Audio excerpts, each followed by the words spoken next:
Thank you very much, Mr. Speaker, sir. Mr. Speaker, I rise to contribute to this motion moved by the Prime Minister a week ago, that an address be presented to His Excellency, the Governor-General, as follows. With the National Parliament of Solomon Islands here assembled, beg leave to offer thanks to the speech which has been addressed by you to Parliament on the 12th of August 2024. Mr. Speaker, thank you for recognizing me as member for Central Guadalcanal and also the Minister for Foreign Affairs this afternoon. First of all, sir, Mr. Speaker, sir, I'd like to thank and sincerely thank the former Governor-General, Sir David Unagi, if I may use the name, sir, here at the floor of Parliament. During his tenure as Governor-General, sir, we valued and treasured our work with him during his tenure.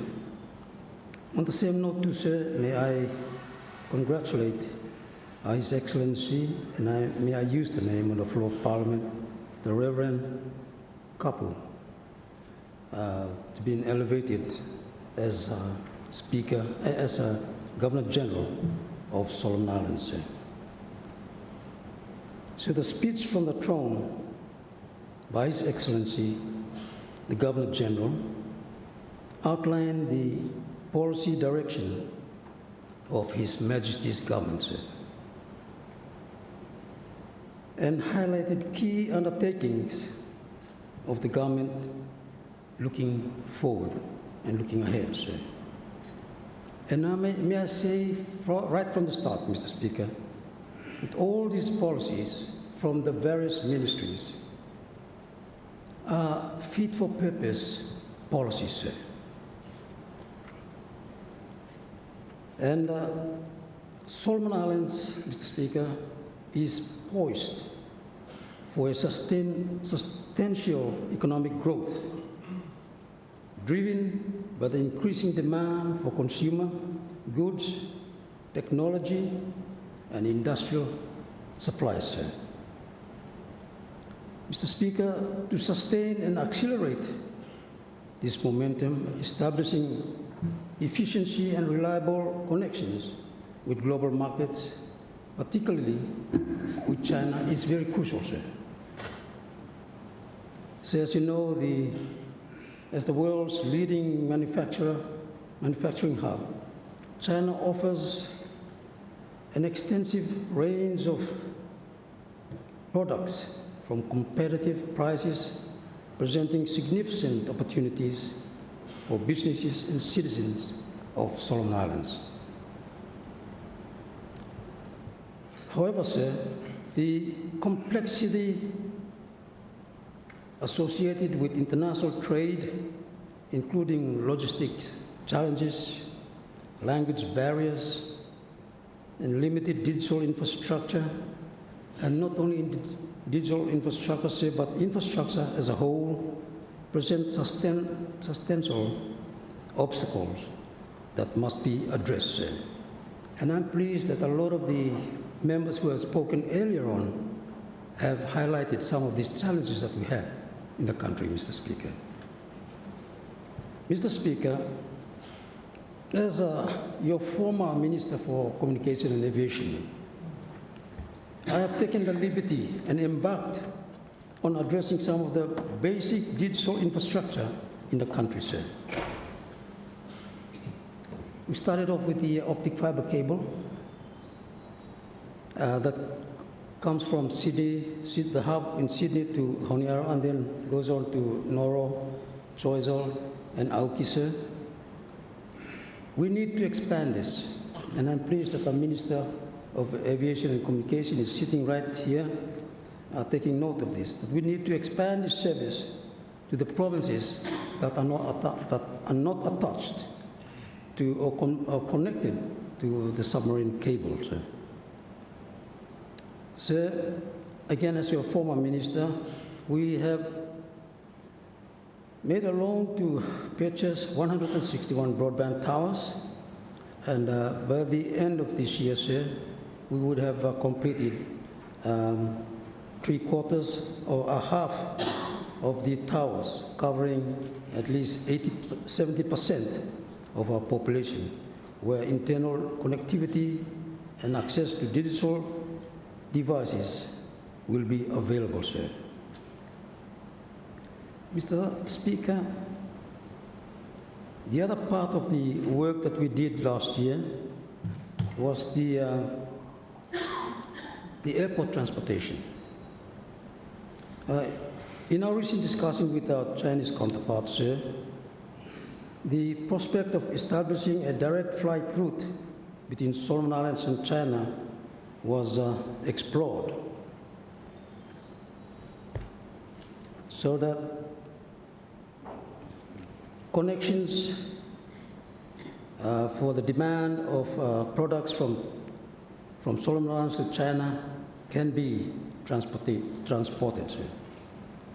Mr. Speaker, this route would not only facilitate the importation of goods, but also open new channels for exporting of Solomon Islands products directly to China, hereby strengthening our bilateral trade ties and increased import and export, drive economic growth, and improving Solomon Islands trade balances, sir. However, we got about the impeding challenges, yes, sir. So to fully realize these opportunities, it is essential to develop a robust airport infrastructure, sir. And as you know, we started the extension of the Henderson International Airport, and also building a new terminal to a modern standard, sir. Not only that, Mr. Speaker, we need to develop a robust digital infrastructures that enable seamless flights for airports and seamless participation in e-commerce for businesses and citizens alike, for our people in this country, sir. Again, Mr. Speaker, as you know, we have a second international airport, the Munda International Airport, and we have also the upgrade of the provincial airport to an all-weather runway, sir. These are good for businesses and travel purposes as well as tourists. And all this work now are in the good hands of the new minister, the Minister of Aviation and Communication, and also the member for South Villa La Vella. Sir.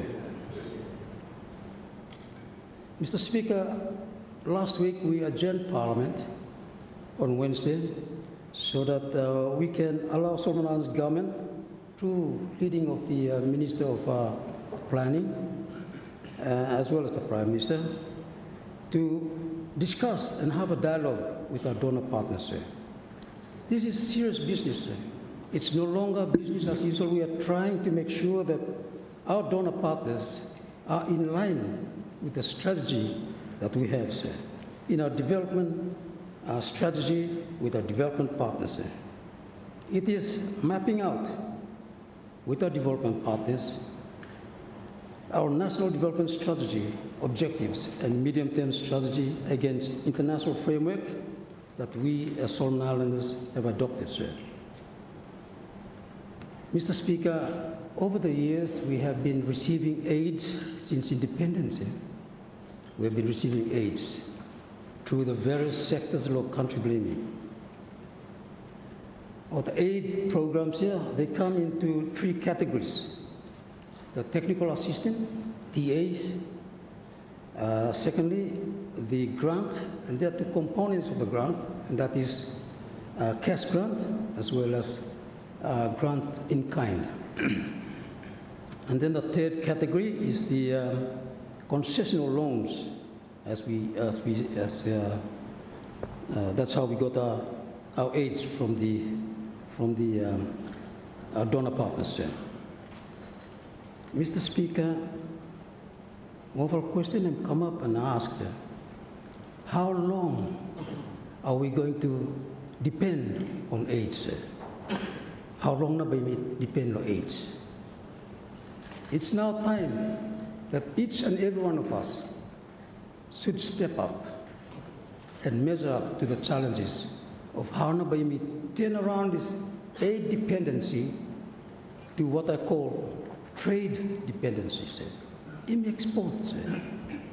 As your Minister of Foreign Affairs, sir, I have signed a number of trade protocols, sir, with agriculture, yeah, unroasted beans, cocoa beans, coffee, and also 2 protocols on aquatic, or the cultivated marine products, as well as the wild products of marine blaming.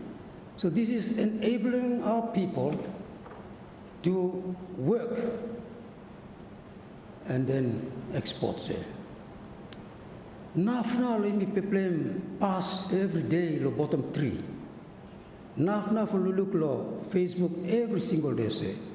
Let us, I challenge each and every one of us, citizens of Solomon Islands, leaders alike, right down to the villages, that we have to create something for this country. So, you know, Central Government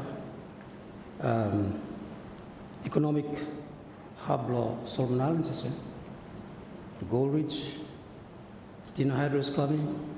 We also have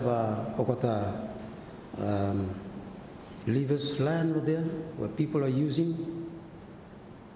Me challenging him, everyone. What can you bring on the table for Solomon Islands, sir? What? No come and talk no say, government, you know, do many work. You bring him the constituency, play you too. Bring it on. I challenge me, everyone. So that we can be productive, rather than be a lazy person in the villages or inside of town, blame me, or the urban centers, blame me. Come, Solomon Islands, wake up. We can't just talk, no man, no doing things. Central government has a fair share of its development, sir, and we continue to do that. We challenge everyone, every constituency, the 49 constituency, come up with what you can produce for this country, sir. Don't just come and complain. If a lot of new MPs come in, very good, we can hear what you're saying, but challenges is still there within us. Bring it on, so that we may acknowledge what the contributions to our development and assistance to this country, sir. And Mr. Speaker, I'd like to thank our donor partners on this floor of Parliament, and a lot of us have made a reference to thanking them too. Acknowledge their contribution to our development and thank them for their assistance since independence now, Mr. Speaker. Since independence, we have been relying on our friends for support. Today, this government is saying time is on our hands now. It is our time to change this very important key question. How long are we going to depend on our donor friends? As a foreign minister, sir, you may try to do certain things that can help our people. And that's why me signing with trade agreements, frameworks, as well as our side law agriculture and law fisheries. This morning, me signing of an agreement within the ambassador of Japan for the constructing $500 million worth of yen, worth of a fisheries center within CNU, sir. And that is something that is advancing too, sir, for developing our fisheries sector, having a research center. And not only that, sir, as government, we need to look at 3 things. It's a research, infrastructure, and finance plan, you see. Without triple, hard for anything work. So, we must thank him with the government of Japan last month, before signing two other scholarships, Minister of Education, for Google of Japan. That again are contributions by Japan for our country. Mr.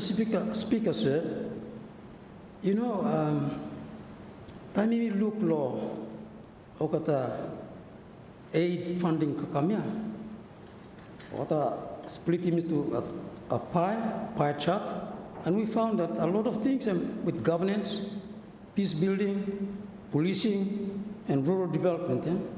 These are related programs and projects that have taken about 31% of our development assistance.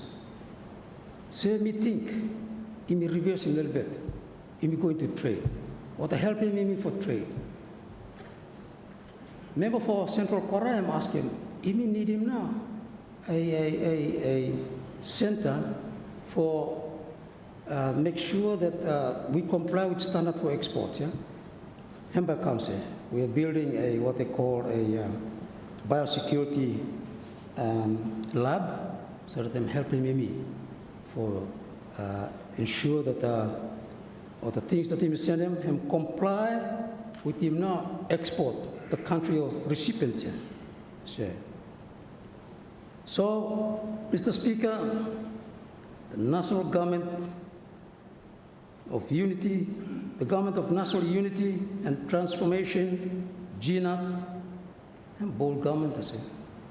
Some of us have been standing here for the last 20 years, and if I look at the policies come and go, speeches come and go, but we have not reformed anything.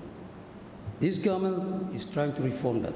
And as your Minister of Foreign Affairs said, we make sure that we may go into trade rather than be dependent on aid. So, of course, aid will be there, but let's make our people participate in the economic activity of this country. So, we are proactive, and this ministry is going to be proactive and innovative.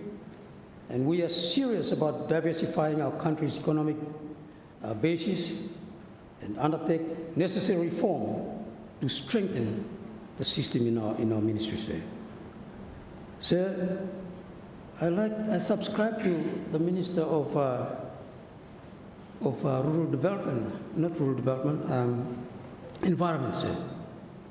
And tell him, talk about him, our banks need to lend more to our businesses. And I'm true, sir. Banks are sitting with their money there, but they are not helping out. Lohana for helping what the farmers blaming, what the fishermen's blaming, those struggling to make ends meet.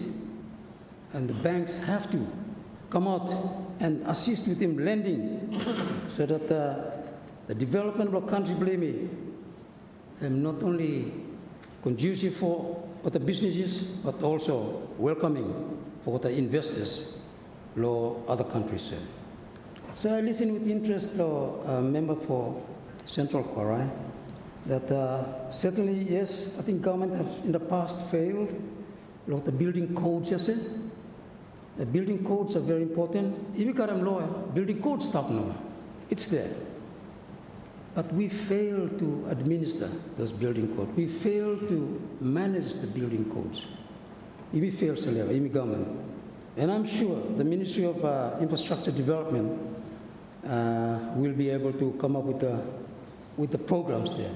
Because we got some town and country planning board, and I'm not too sure without the working. You look in, stuck up people that build over the drain, stuck up people who comply within the 3 meters from the road there, or the build inside the road system, and so forth, sir.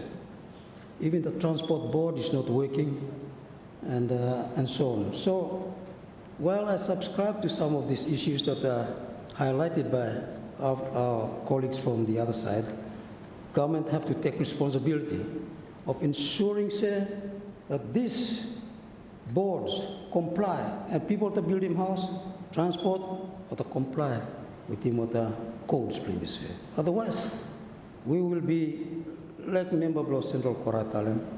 Imi wait nama kata Australia come, imi follow standards blokota, Japan come, follow standards blokota.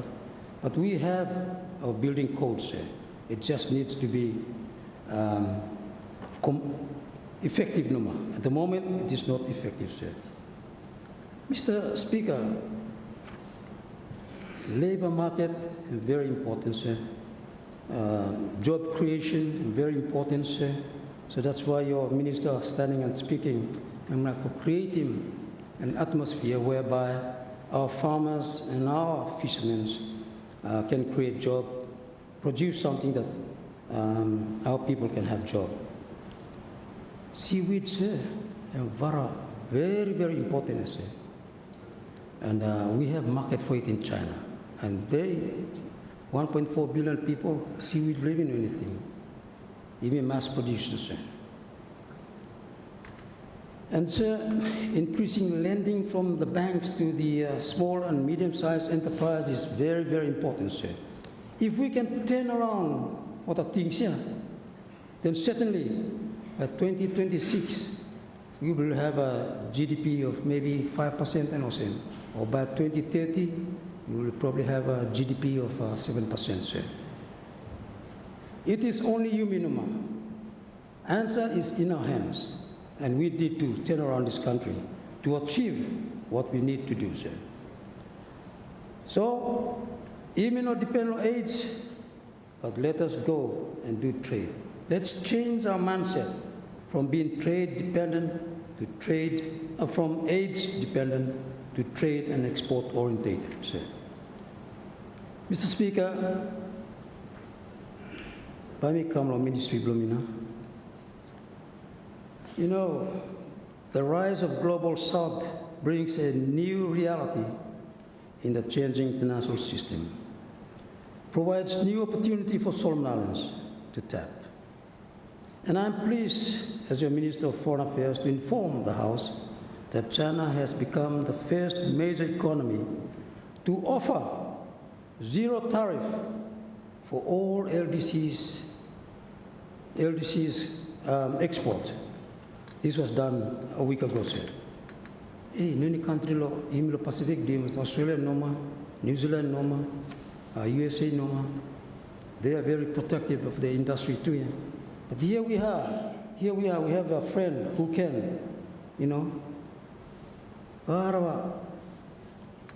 zero tariff now, which is good for us, helping us to maybe graduate lo LDC's status. Maybe we need to come up with the goods so that we can sell them and export them to China.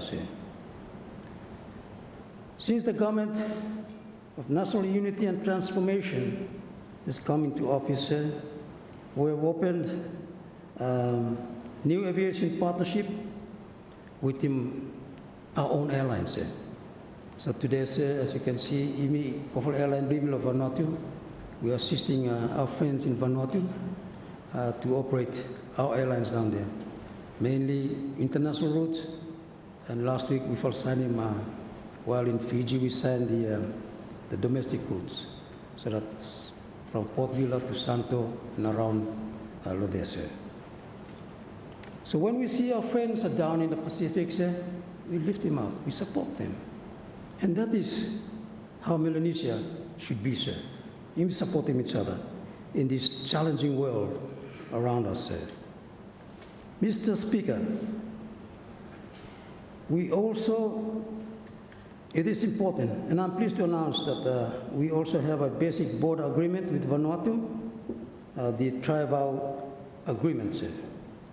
What is something very important for me, sir?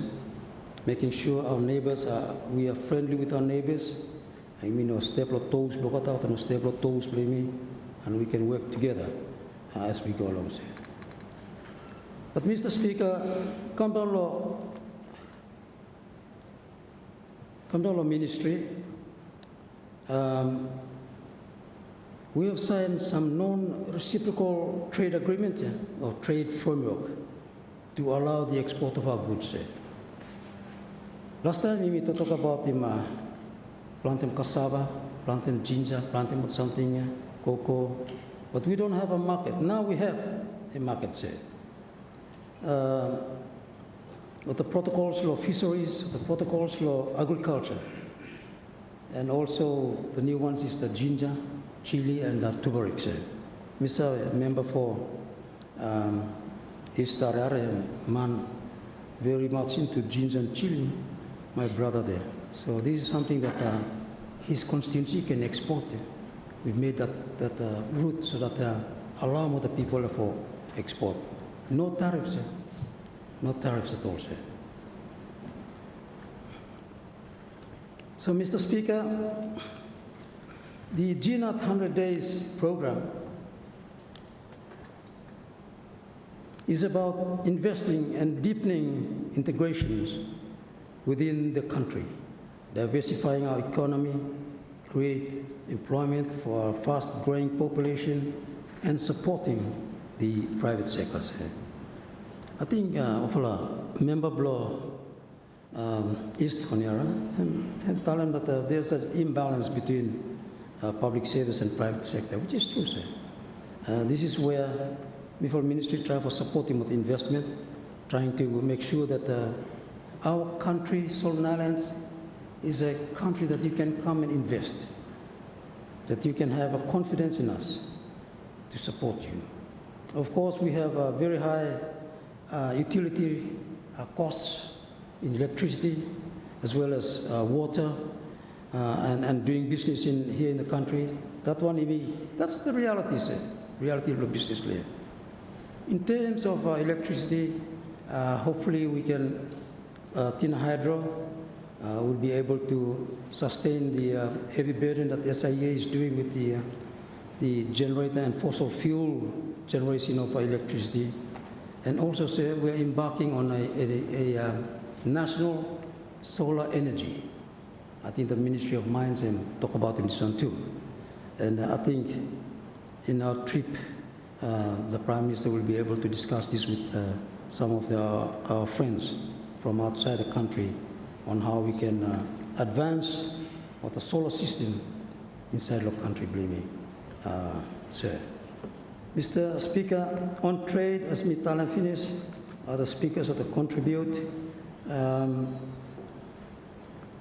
IMI formalizing relationship with China 5 years ago, and since then, China have offered new reciprocal, non-reciprocal trade agreement that I've alluded to earlier, and then Yuminoma for taking up the opportunity that is presented before us.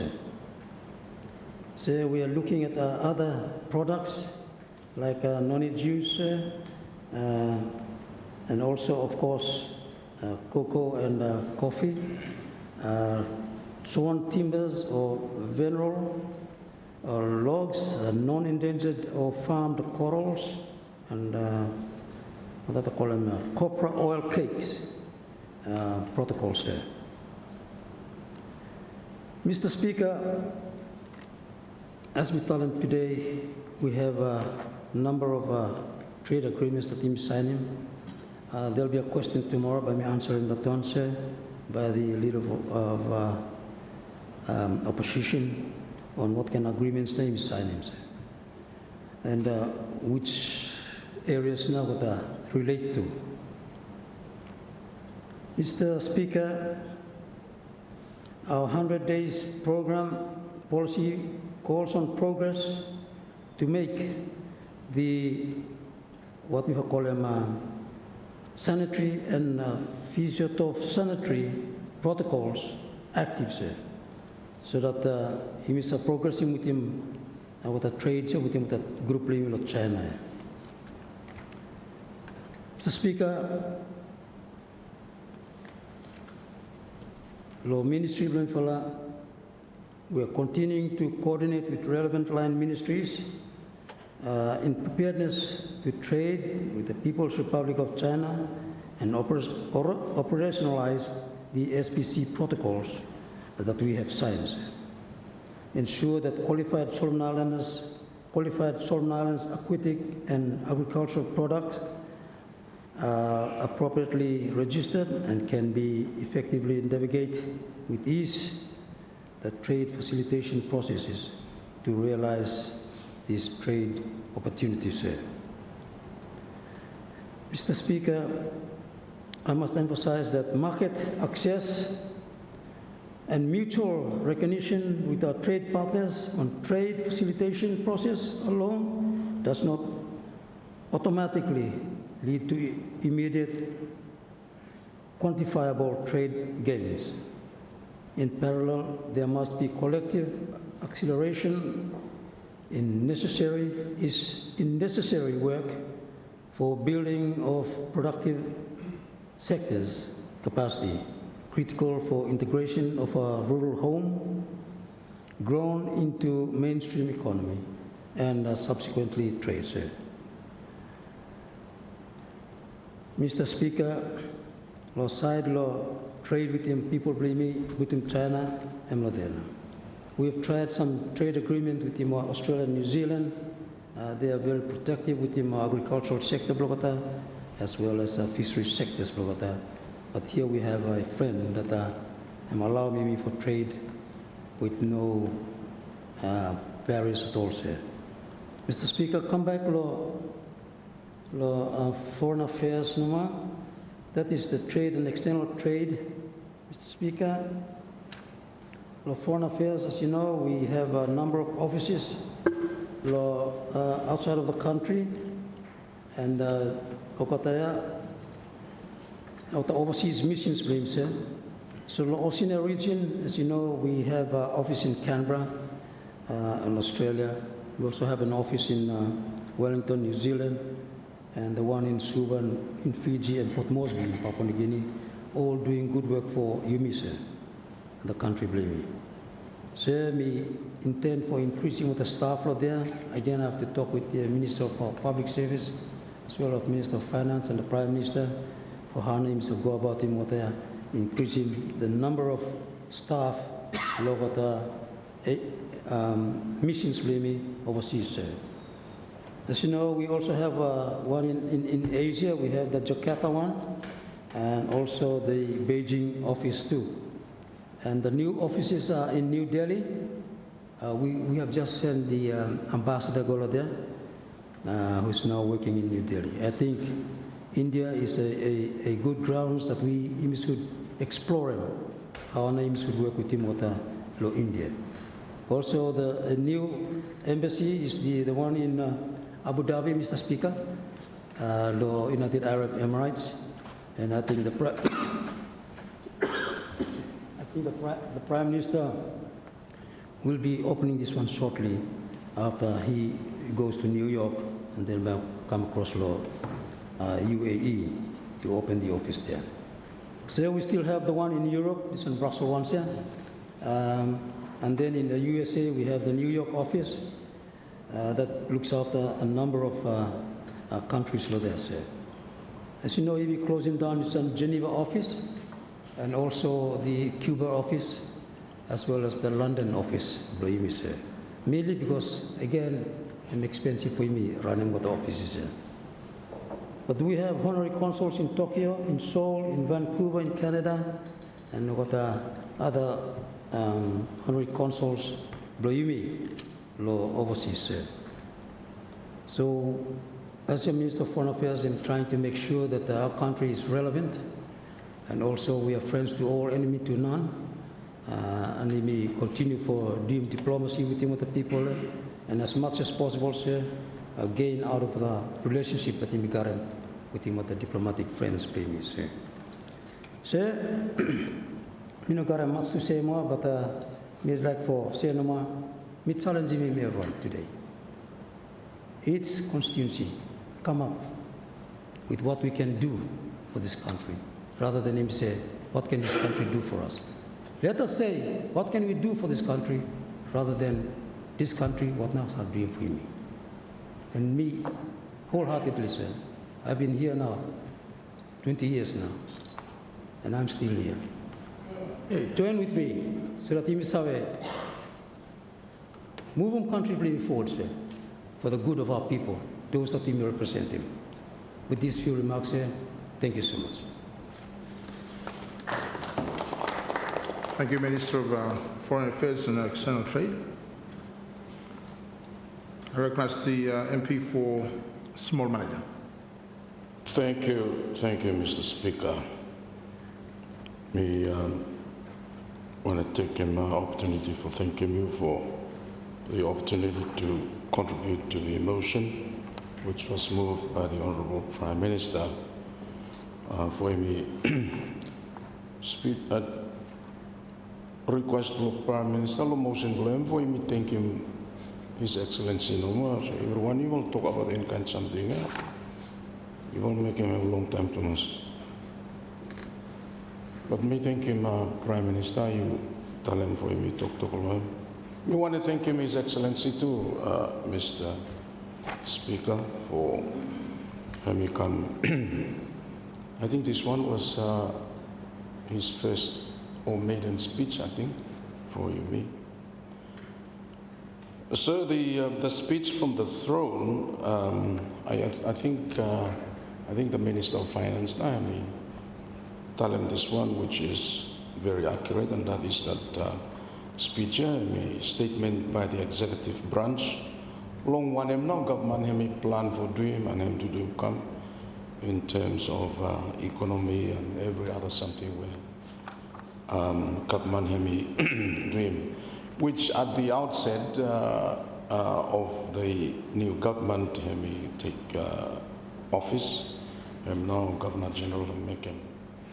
But sir, before me go along with something where me like tell him, when I was looking through His Excellency the Governor General's speech, something where me tell him look at the personal touch law. One him as one fella leader belonging me, him tatalem come, and he's put some personal touch on a number of areas throughout this fella's statement. When I was looking at and reading these statements, they appear very simple statements, but I think His Excellency has targeted fundamental principles for a cohesive society. But also over the something where he important on nation building. And for example, one for something where he tell him, and I quote, "We must be vigilant as custodians of our natural resources and be upstanding mentors to our children and youths." End of quote. That I believe he's talking to us, especially Yumi here. But of course, leadership in the general sense law, meaning law word here, but more especially you mean lawyer. So Hemi challenges, sir. He is saying we must face up to it, we must all face up to it, because how can we be leading when the example we demonstrate is anything but leadership? How can we be mentors to our youths when we lead double lives? How can we mentor our youth when we put self-interest ahead of the nation? How can we mentor the children when we display character that disown the offices that we occupy? Challenge where His Excellency Mputum Longyumia said. He continued, and I quote, "It is of paramount significance that we mold and shape our young generation with the right values and virtues." Sir, we certainly do that by example. Every day we walk about Fulham Road and say whatever we say. And now how people look at me. We certainly mold and shape the future of this country. Whether or not you like it, you need to do it, sir.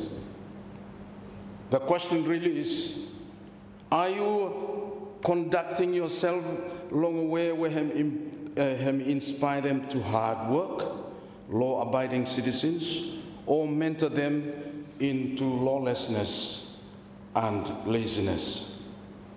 Sir, this all comes out, law own family play me, communities blow me, constituency blow me, and of course, our nation. So there is another statement or another something I'm highlighting as a member of the clergy. His Excellency reflected on scripture. And him memorizing scripture no more. So Genesis 3:19, toklohem. He said, and I quote, "Our people should not be overly reliant on members of parliament to provide cash handouts for their daily needs." End of quote. Sir, here I believe he is now talking to all of us, the country, everyone, beginning Gogo Kasim, or the big man everywhere inside law, this whole country. He is, of course, speaking about this whole disease we call donor dependency syndrome. It is a sickness that affects, it affects the whole human being, mind, soul, and body. Some people tend to believe that they can earn a living from donations and handouts. They believe they don't have to work, and they believe it is normal. What man hang around and ask him donation. They think this is normal. What thing also him now life here. You ask another man, you ask another man, ask another man. Of course, Bible tell him if you like him something, you ask. But this will ask. I don't think Bible him talk about him encourage him. Ask where you lazy no more. You ask all where. His Excellency warns that this is a significant challenge this country and its leadership at all levels we must address. Sir, to address this sickness, we will need decisive action at all levels of society, at the family level, community level, church level, constituency level, at the national level. Tamiluluk lohem logo yumilo constituencies are not members of parliament. This is probably one of the problem we stop now. Some of us, because how you may manage him RCDF, you may go ahead and condone him, no matter this kind of practice here.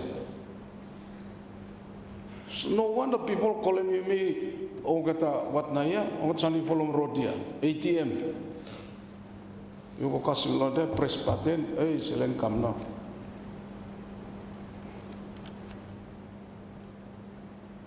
We cannot perpetuate this as leaders. You may have to apply discipline, yeah?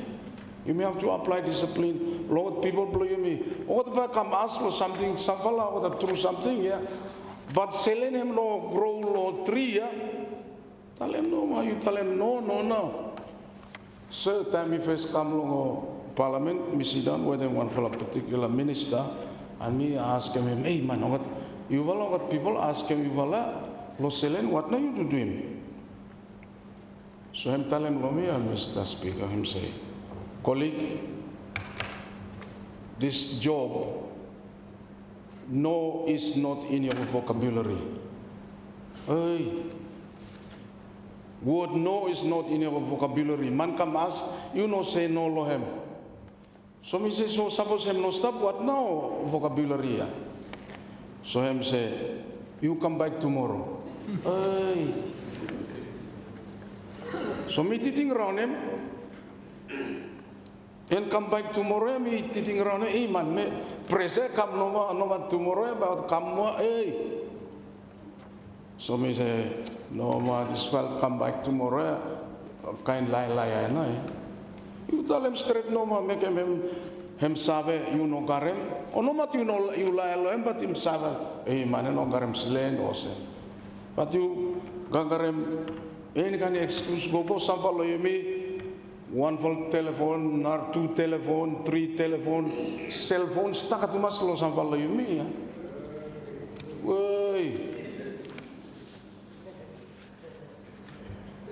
You know, cell phone number staka, place for stop staka too.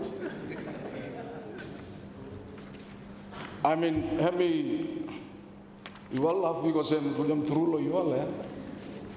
But something you must stop him now. You mean this, you mean inside Lord chamber, yeah. Tell him true no ma. It will be very easy for you to tell him no ma no, then no matter him to swallow you, but you relieve now. But some follow you me, election 4 years time yet, but we're sitting around him now. Hey, election now spoil him. You perpetuate him this fella donor dependency sickness here. You just finish him one for the election, but you like for fundraising for next one now. I mean good, but you sabe who I'm under pressure.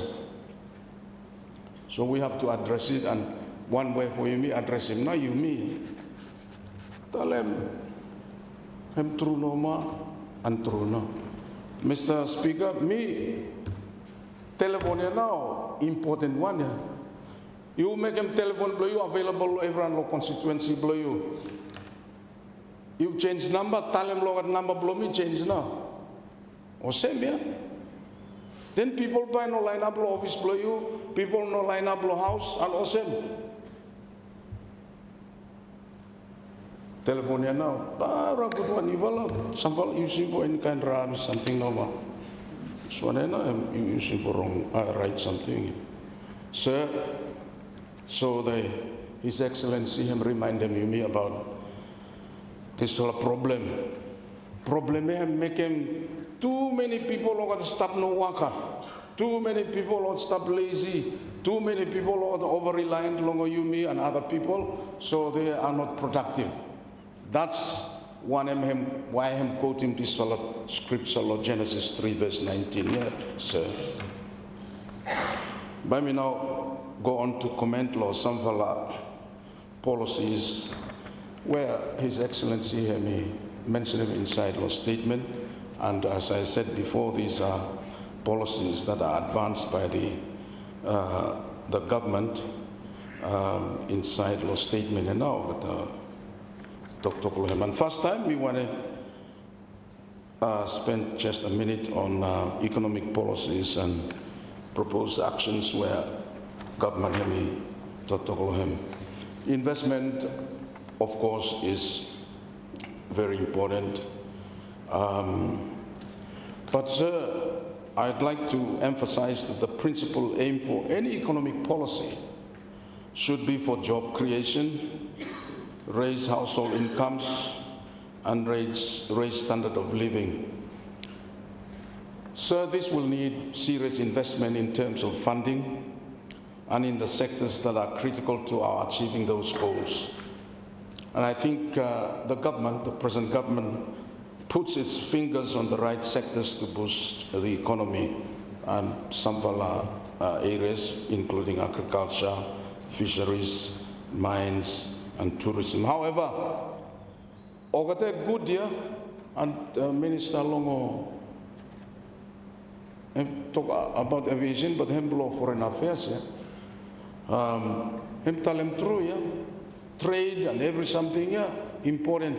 But without infrastructure, by knowing something by me do sir. It has to be serious investment inside Longo infrastructure. So that one now, me lo luluk blomi, him still poor yet, yeah. So brother blomi lo MID, him putum, and this next year, by him putum stakamo lo infrastructure. You may ask him, everyone for you may support him. That fellow budget blow him. There is also mention of special economic zones, or the concept law economic special economic zones. So this concept works where you have efficient and good infrastructure in place in terms of decent roads, sea transportation system, good and efficient air services, transportation, reliable telecommunications, reliable utilities, water, electricity, and something also, and of course connections to the markets. What something here by If we got to stop, then we can achieve those goals. Of course, we need to have a conducive regulatory environment which will inspire confidence into our investors. What we are trying to do is encourage overseas investors, people who garam selen and some plan and also manpower or the garam for come invest. These are the kind of people you may like invest, attract them. We don't want to have these fly-by-night operators. What a man will come, not take them come in slen or the come lai no moloimi and awesome. So, sir, I'd like to emphasize, yes, these are good economic policies, but the level of the infrastructure needs to be parallel to those options. There is mentioned law agriculture as one fellow. I do believe, I wholeheartedly believe agriculture hemi bara important to us, or many times stop law there and go, but by me support hemi lo budget blow hemi. Plant is something where you may garam finish here. Cocoa, coconut, kava, every something here. By we plant more, but there's already, these things are already on the ground and bearing fruit. Me go aplo East Central Kualkan, me go kasim hem, hem ko sap kakarai with them hem too, sir. Coffee, cocoa, no any road. What a farmers law there, look for road. So Central Kualkan, you help him, brother Bloim Tala. You know what the road lo you, but him no more. You use him what mustn't lo you for make him road for him. Him now how you me by make him. Me val longo small malaita, me val ta try with him road too, yeah. Me val finish him no more 50 kilometers, but him no kasim now what a place where cocoa stop, kava stop, and now seaweed. Sir, this is very important. Seaweed, Western Province, they need to get to the market, sir. You may not have a problem lo market. Yes. No, but you may not have a problem lo market. The problem lo you may now getting the products to the market. So we have where farmers on one hand, or go ahead and do him or something here. Market wait for him, but connect now no more. This one now meeting him, you may low government must work hard learn. You must work hard learn. You all know the rest. Lo coconut sir, ogat talem that this fella plantation lo rasolea. It used to be probably still the biggest, the largest coconut plantation in the southern hemisphere. Hey, you mean para lulus in any kind of some opportunities play you me, Mr. Speaker, for him using ogata coconut plantations here for harvesting, for foreign exchange, and making families play you me or the garam selen for raising standards of living below all get everyone. So, sir, my appeal is that you may work hard, connecting farmers and other fishermen to markets where infrastructure now is in the middle of it. So a little bit word on natural resources, and we also mentioned in His Excellency's statement, which me wanted for say no more along here, that it is very unfortunate in my record meeting him a sad situation now in Garam where we have people that don't have any real long-term interest harvesting our natural resources. Sir, you may finishing forest blow you me now. Now we are going into the mineral sector. We need to really work very hard to ensure that our resources are not depleted. Sir, This is no news to you, Mr. Speaker. What has been happening is that these operators fly in, they harvest the resources, and leave the rest to landowners, resource owners, and the government to deal with. And what's the rest? The rest is the mess. The mess in terms of the environmental damage, revenue shortfall, and of course, a whole host of litigation cases inside law, court cases everywhere between landowning groups and also. Hey, sorry, something else. We need to get this regulatory environment conducive for advancement of our people. At the moment, this whole situation where immigrant at the moment is conducive for the operators also, fly-by-night operators. And of course, we are always the losers. Resource owners, government, provincial government, central government, the economy and this country is always the loser. Meanwhile, sir, whilst we lose revenue and selen longo or got something, our government, we are left with hospitals without drugs, clinics without no medicine, or operating theaters without kokolusim naya, or got something work normal time selen. But we deny ourselves along this one. So, me no looking Minister of Minerals law here, but me want to urge him. This will Minerals Act where him law where him is saying by that take him come here. He's been in that ministry for me no know how many years now. But him to talk no more about. Take him come. I move on to land. Mi happy lo minister ya. But the same goes to land ministry lo lands or land in general. Hey, sorry something to us that you have, and especially on Wale Canal, sorry to us where in place playing a lot of land where him end up with him. People, I don't know how or to get them. But there are a lot of expatriates, non-indigenous islanders that have a lot of prime land along Aoke. Of course, I'd like for development and also, but what now have me living you me? What has this caused to us? Have no question you me like for deal with them here. Sir, I'm encouraged by what the Ministry of Lands is doing on in terms of customary land recording. I'm good for something. I think the minister is doing good work along here. I'd like to encourage him. But also this for a concept to create customary land perpetual estate. It's a good policy, Mr. Speaker. I'd like to encourage the minister for him to go ahead along him.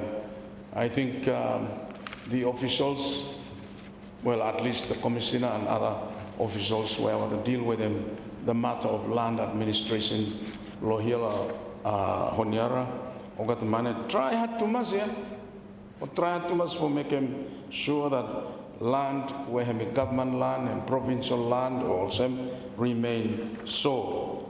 But I think there are some initiatives that me looking inside law speech where me happy lohem and the minister should be given resources to ensure this will a program me go ahead.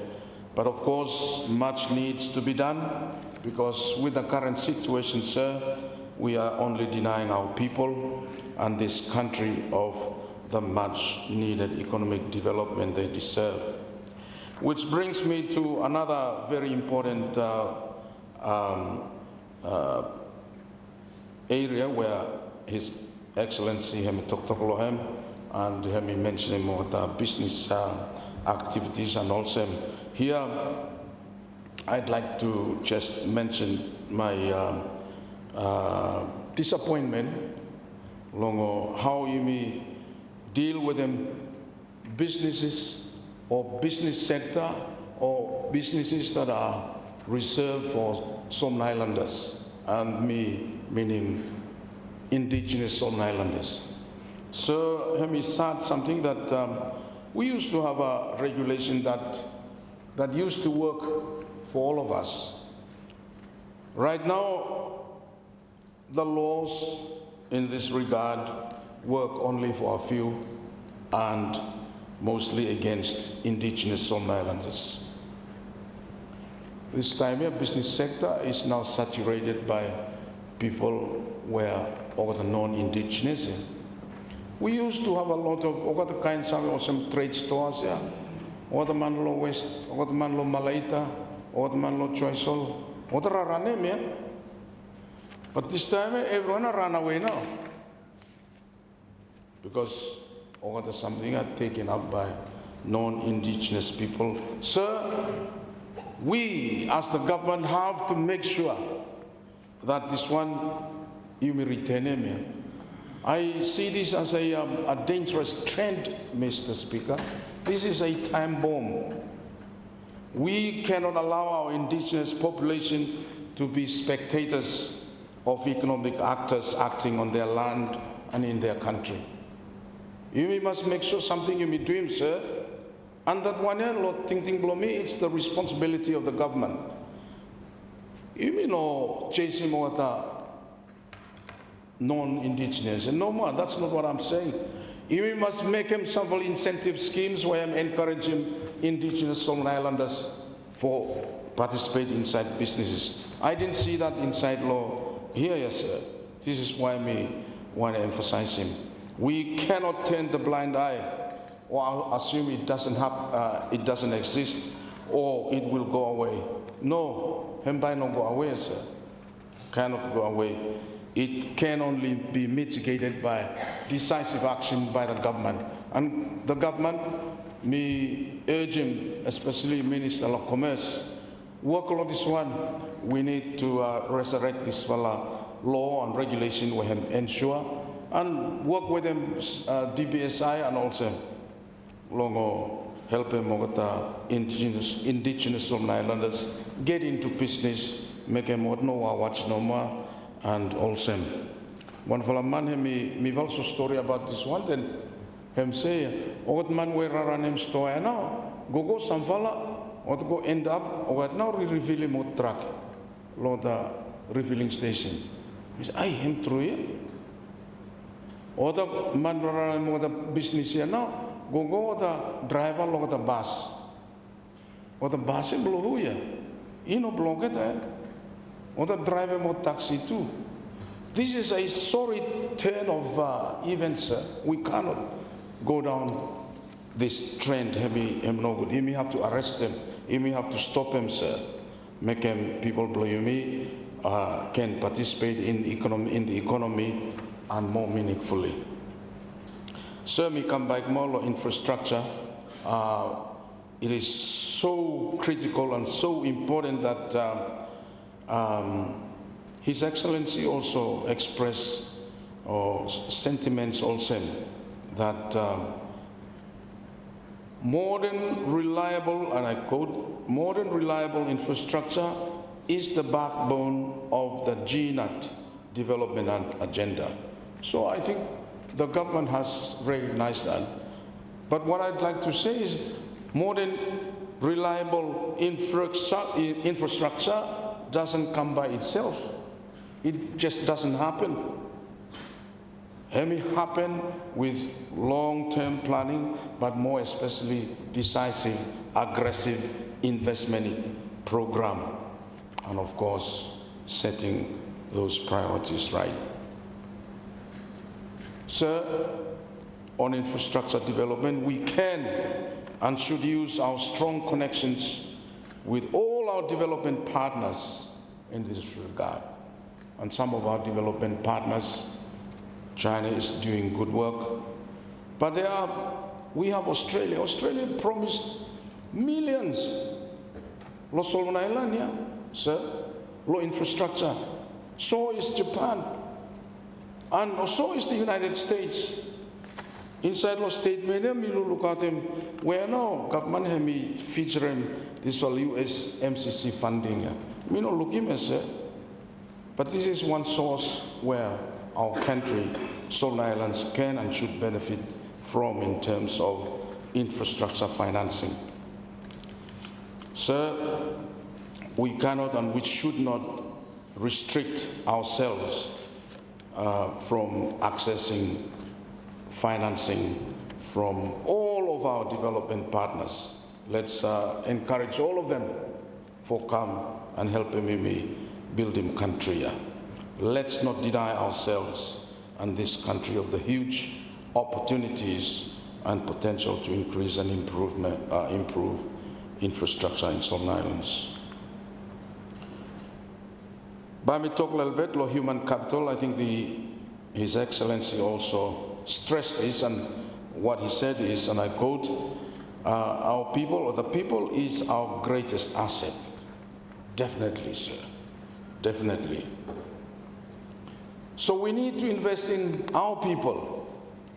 And here, me luluk longo, or I want to focus, or ask us to focus especially on our young population, I mean our young people, or the sector where have young population, or youth, where we should invest in them, but invest more strategically. One vala, something where someone had me tatalem longo ogata lo side lo human development long yumi. Hemi say we must drive our training curriculum towards STEM, or the STEM subjects here: science, technology, engineering, and maths. So, whether I think this one and now one for former member to talk about na him talem trival area. The other same kind thing yeah. Him lolu him training blow you me. Am alright you meet sabe about insect and something. But lo him say arithmetic. You must sabe how to count. Trivial area, what not area, but reading him said and Naron writing then, hey, this all writing blame start with him, I don't know. Then arithmetic no. I'm very basic, but I think him no when I'm what's them subject here? Scientific, what's something where by helping you for energize him productivity and work and engineering and also inside our country, sir. But sir, at the same time, you cannot forget him that one of His Excellency him say to increase the pool of skilled and job-ready workforce. Important something, Mr. Speaker. This one where it appears, sir, that too many young people are trying to obtain scholarships for go along or to university. Good something, yeah. Go take a degree, second degree, third degree, then master's more, second master, then PhD. Oh, good something.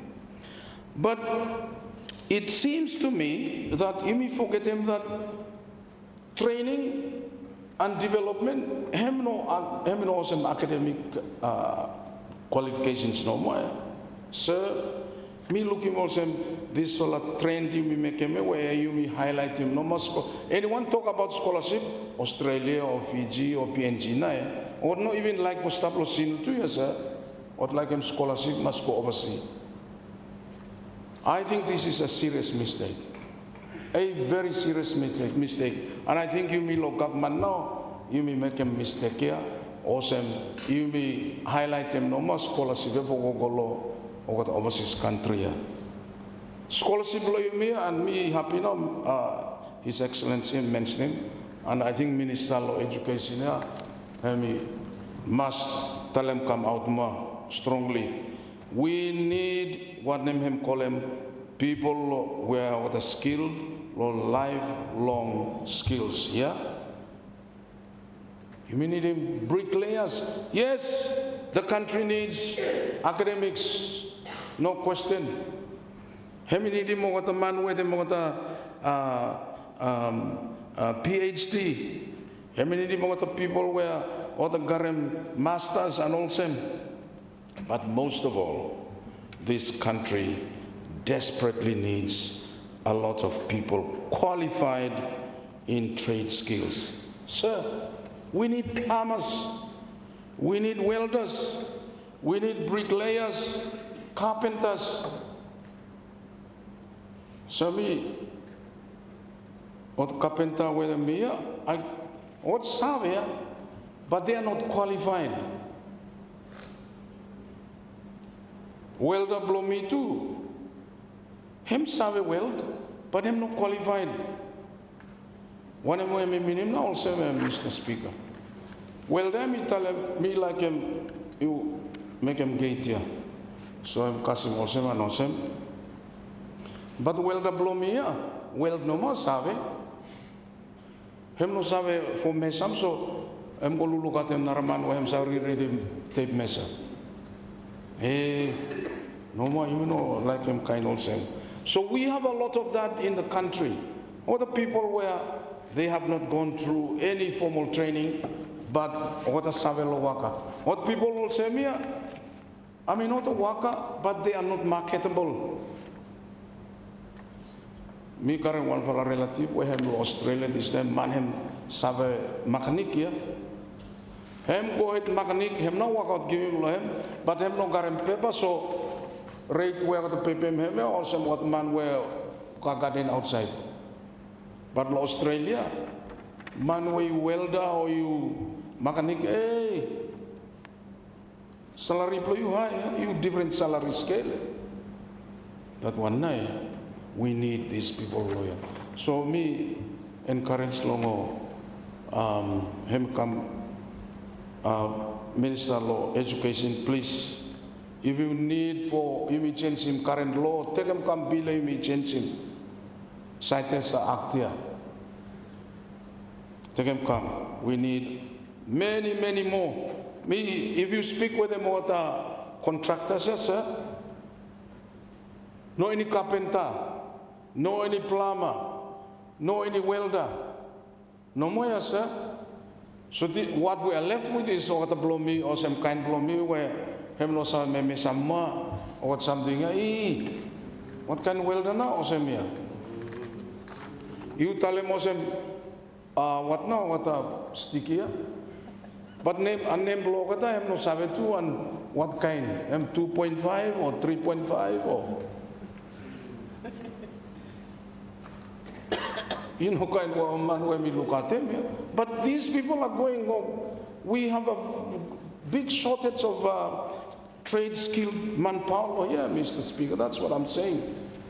But the country needs all these people. Yes, or the PhD, I'm all right. But more carpenters, more plumbers, more welders, electricians, and all that. So me want to tell him no more small something about political stability because His Excellency also mentioned that. In fact, he tell him also, or the statement him read him, political stability is a prerequisite for development. True, and true to a certain extent. Me think him not entirely true no more to it. In some examples, it means continuing with the same prime minister. What the minister says, but political stability. No? In some examples, it means you same group, you may change around no more. Political stability. As long as you may go ahead for 1 term, 2 term, and also. Sir, Milo Luluk Blomi over the past 20 years, our history has shown that political landscape may appear to be stable, the fact is that most times the executive and especially Prime Minister longo yumi lo political landscape lo yumi ya, the Prime Minister is very busy longo kaino se memwari nambayam stabo bayam go lo house nambay stop kam lo office nambay stop also one for manem talem. In our political landscape, Prime Minister Hemi is bogged down with this worry. Him also, this football player who keeps one eye on the ball, but also one eye on the opponent. It's a daily thing, the political landscape. That one now, Hemi, a little bit dangerous one. Hemi must. And everyone knows about that one. So past history has shown that political stability may not always bring that positive change where country have needed. In fact, it can and has been the reason for business as usual. That's an unfortunate reality in some islands' politics. Me end up now, service delivery, sir. This is something which is very important to all of us. Sir, me talk about education finish, which is one for a primary conduit for service delivery. But me want to say also, sir, in the context of this speech from the throne, service delivery is the reason why any government should exist. Without that, there is no purpose for any government. So in that regard, I'm thinking of health, medical, police, and security, and of course, education and training, or some classic examples, long people were involved in service delivery for you, me. But sir, Tami look longo, in fact, Lord 2024 supplementary appropriation bill, yeah. Tami look him also some allocations have been reallocated or reprioritized. Also have no policy long government. When you see resources diverted, and I mean financial resources diverted from health, I'm swallow me, sir. What kind of priority no government more than or above providing health services to our country, to our people? And especially at the time when hospitals and clinics in this country are closing services. All because no immersion no more, staff or the worker no more, and even equipments or the staff, but no any something for renew oxygen, for example. If you line up for oxygen, sir, you go to oxygen, but you line up, yeah, hospital. We can't afford to do that. Sir, this kind of rationale now, me not understand them where resources are reallocated to fund government delegations for other things also long NHA, and they are diverted from health. That one now, me no baro understanding. Sir, you don't need any reminding, and as a matter of fact, none of us here need any reminding that our people are suffering loss sickness, but the greatest suffering is that the much needed treatment because medication or medicine have no stop. Sir, I think no government should do that to its own people. Me want to mention them now, finally, sir, rural development. Me want to mention them no more because me look for him inside the statement, but him one for me no para leukemia. Minister no ma'am come to talk on Friday, but time him talk finish now. Me no para sound with him answer more question or him raising more questions. One thing when me hear him too much lo him, I'm just tell him lo you me everyone. RCDF Act you me everyone must start comply with him. I'm good minister. So him tell him lo you me got him what the regulations, but what the regulation that we need for look him. So minister, me I'm not stop lo sir, but I'm hardworking minister, I'm friend below me too. But time you listen to him now, he clarifications below him, I must leave him start question no more me. Me want to ask him, by me ask him question more lo him, sir. One question by him order paper now, lo him. Me receive him this fellow a secular number 4 by the PS, and him he good. I'm all right, but you mean September, sir? Him not bara no normal, yeah. And time 50 constituencies, yeah. By what I like him something for him he done. Number 1, no insulin. Number 2, no matimi garem selen. Or lo treasury hard for doing quick time, yeah.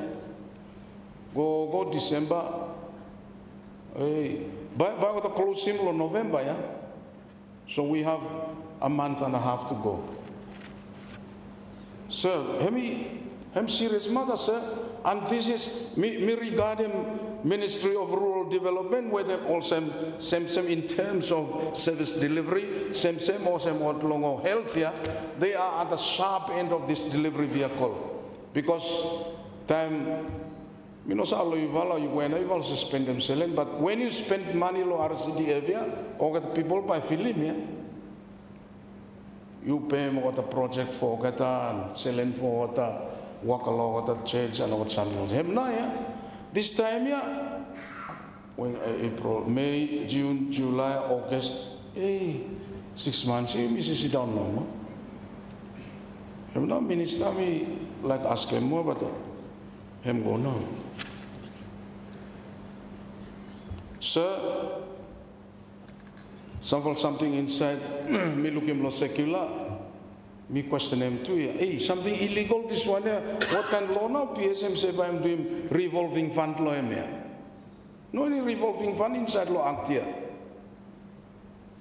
But if you will read him secular, yeah, him say revolving fund, but you will make him, yeah.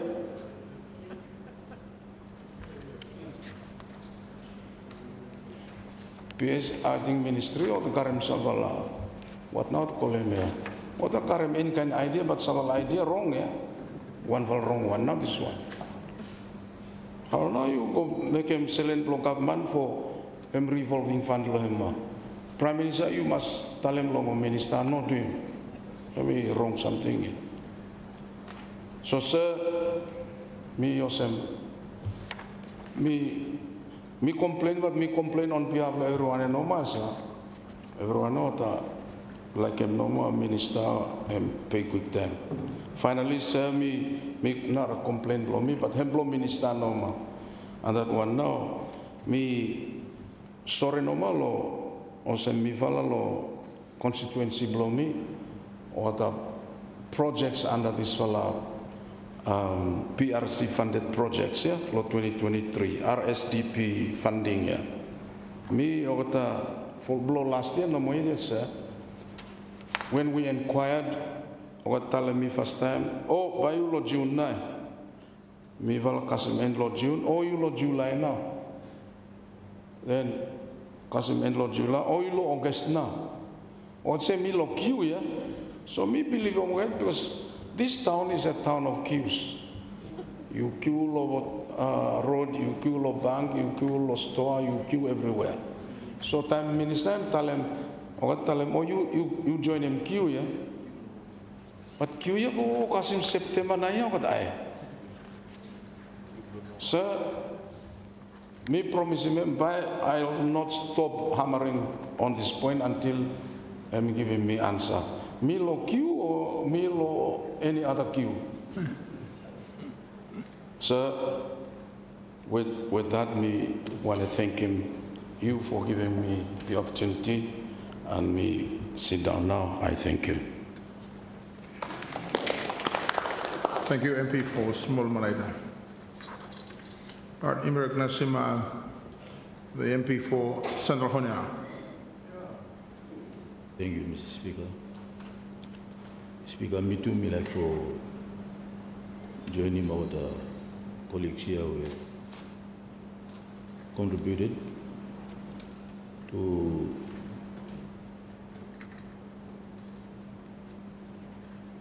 ensure that you, everyone know, we, the National Parliament of Solomon Islands, hereby assemble, beg leave to offer thanks for the speech which has been addressed by you to Parliament.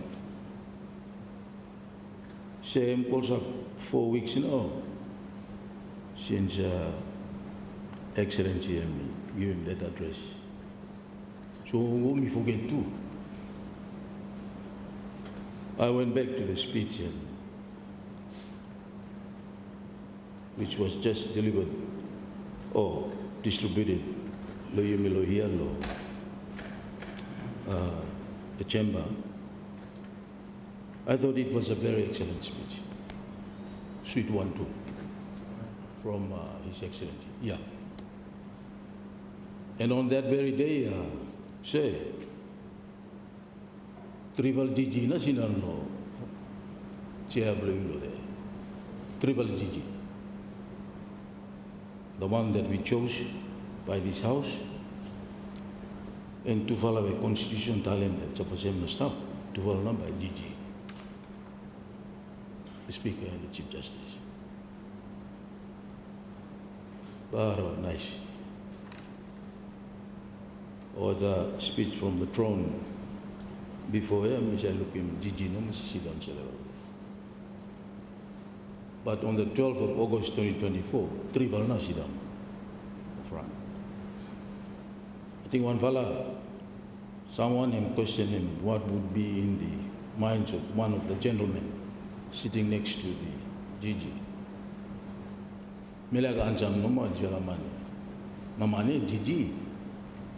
That's why he was sitting right up. Lord Sola, chair that you were sitting. So there were 3 GGs there. One, you may now choose him, so said the Constitution, and the other 2 here, constitutional Italian. That's why we are a constitutional monarchy. Because everything is written from the Constitution. And the order of President should be law the trivala too. Or trival man, or those 3 persons where, or positions here where we normally perform that role as representative of the head of state, which is King Charles III. I'm not head of state, the king. This is a position down general and representative number. And there are 3 countries in the Pacific that I'm still guarding this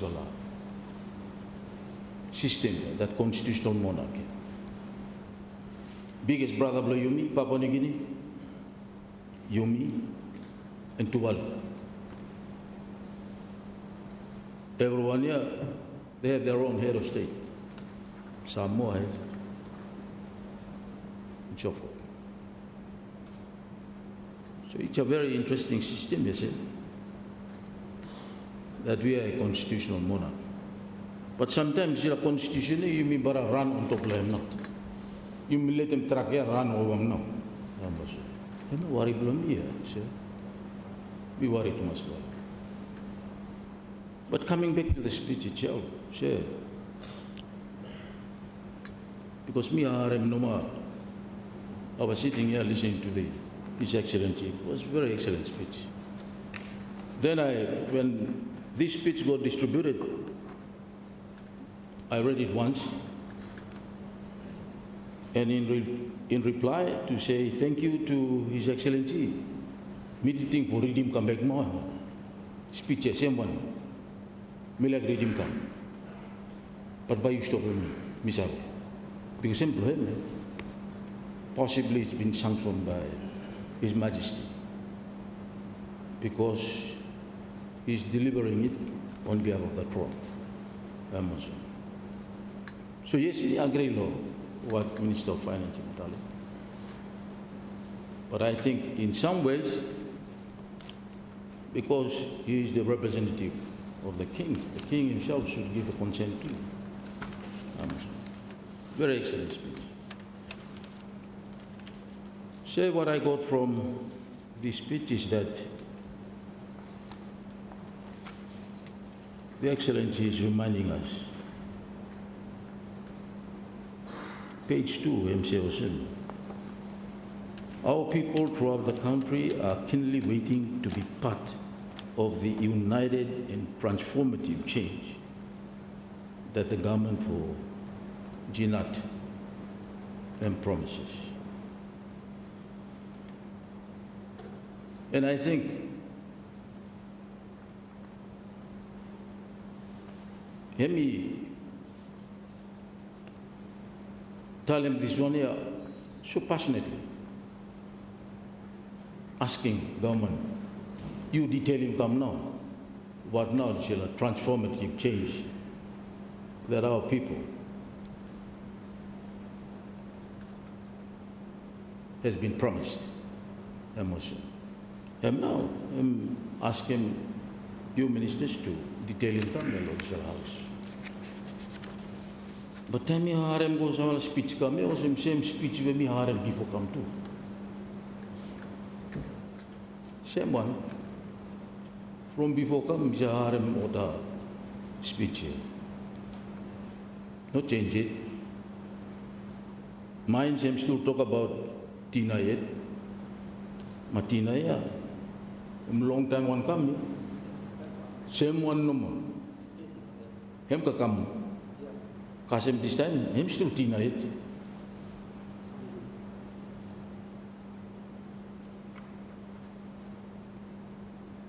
We want options in fisheries, still same one it. Him still talk about. Him not change it.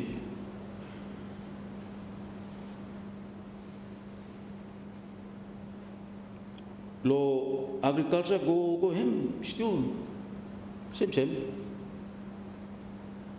But this time, Minister is pushing a little bit differently.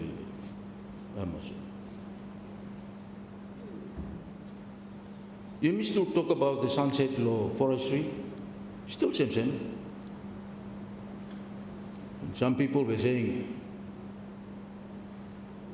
we need to make the changes to forestry. The one is true here. Say, 30 over years ago,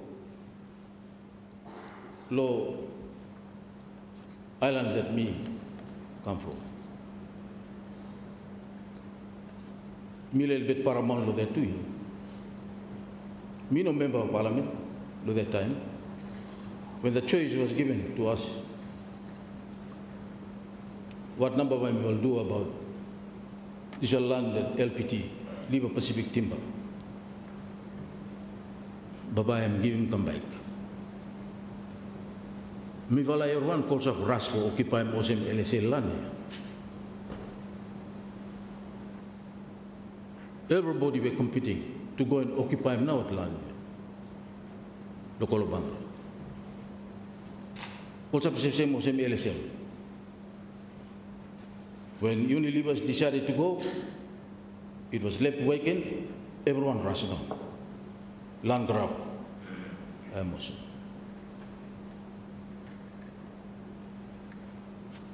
Me will go double court too. Me hold strongly a little bit with the time. Instead for allowing this land for me will everyone rush and grab him and tear him apart and then just use him no more for settlement no more, I said to them, let's make an investment. I'm going today. You talk about reforestation. That's transformative changes that you should do. That's the kind of a change in thinking that you may run a Masgarin. We have to have it in our own mind. It has to start Loyumi. That change thinking must start Loyumi. You know, read him out no paper or say, then Babaim happen. It has to start from us, leaders. We have to show it in that way.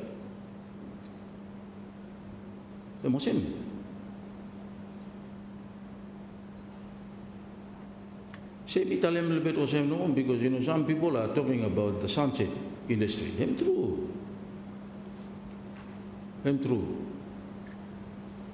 But this person stand up this time, I don't move to talk about Wale. Because when I look around Wale, what have you done? What have you done? That's the investment that I was part of. Hania too signed him too, in 1992.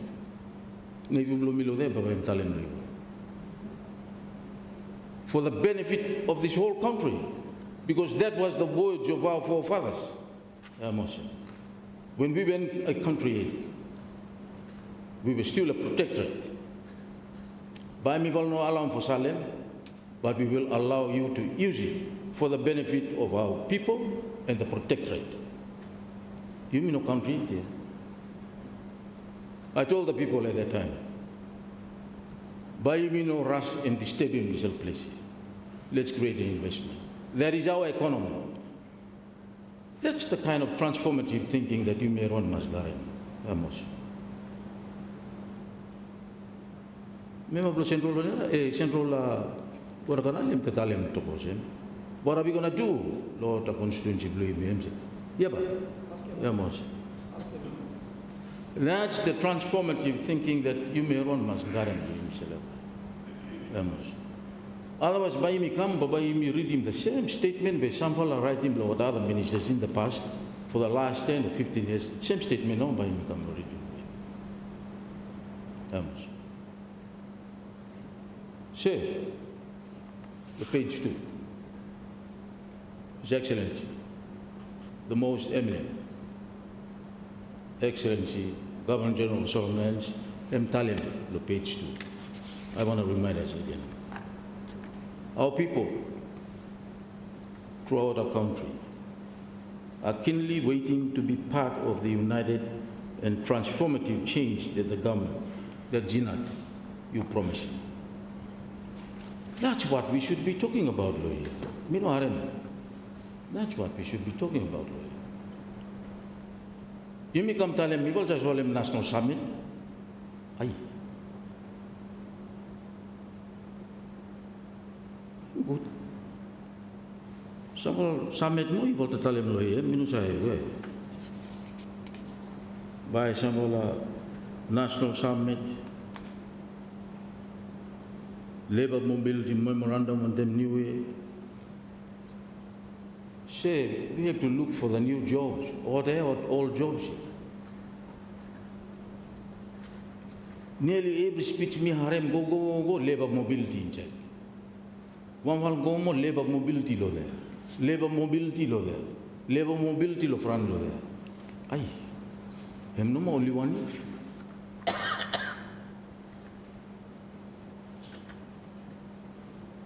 Some of us have been talking about labour mobility, even in our previous roles in the past. Lord, the FEM meeting, Forum Economic Ministers meeting, this is what we have been talking about. We have been pushing Australia a lot of times here. Opening up labour, Australia and New Zealand, the labour market in this region, just as what has happened in the European market, in South America, and also. That's what it is. But these are jobs of the past. You must look forward into the future. Let's transform the way we think and then create more jobs, more new ones. Me looking lawyer hand over Sege Airport too. Sege, it's a project of the past too. Me remember come before too. When Munda was agreed upon, Sege was also part of that agreement. So I'm no new one here, Prime Minister. Same old one, no? Me looking low here, formalization of the Electricity Advisory Committee.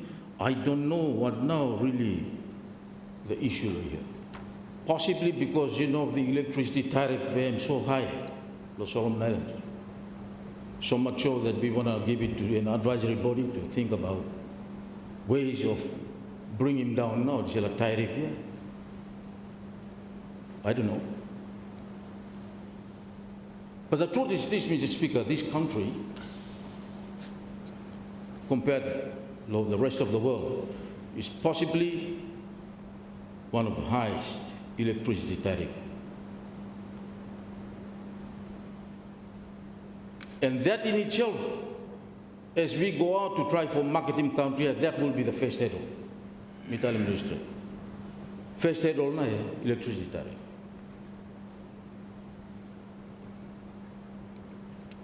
Say, let me advise the government. You don't need an advisory committee to do this. Get back to the basic, what now the basis of that tariff, the formula itself.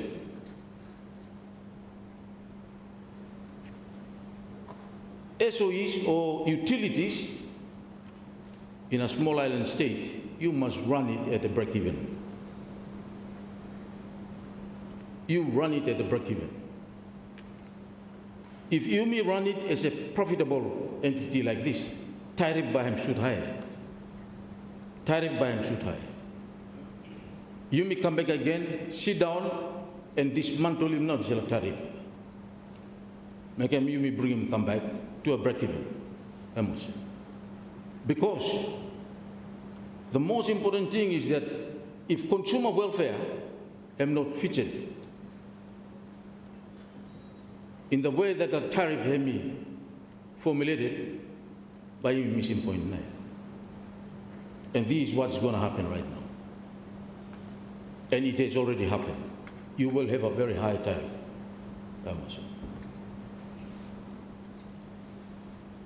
Say, me offer him shall advise you because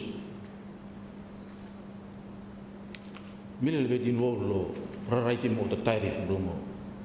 Electricity too start come before. I had the privilege of occupying that office. It's the first Solomon for occupying my office. So my advice to you, Prime Minister, no go set him out any kind of advisory or what minister tell him. Bring it back. The basis of setting up a tariff, you break it to an utility that then must be run on a break-even. Simple number. And drop that tariff. Right now we have, I think, 2 or 3 tier tariff. One for the price in itself here. You remember I'm Kuwait war before here? When Saddam Hussein invaded Kuwait. And then suddenly, I think it must be Bush setting and Odam, the invasion belong.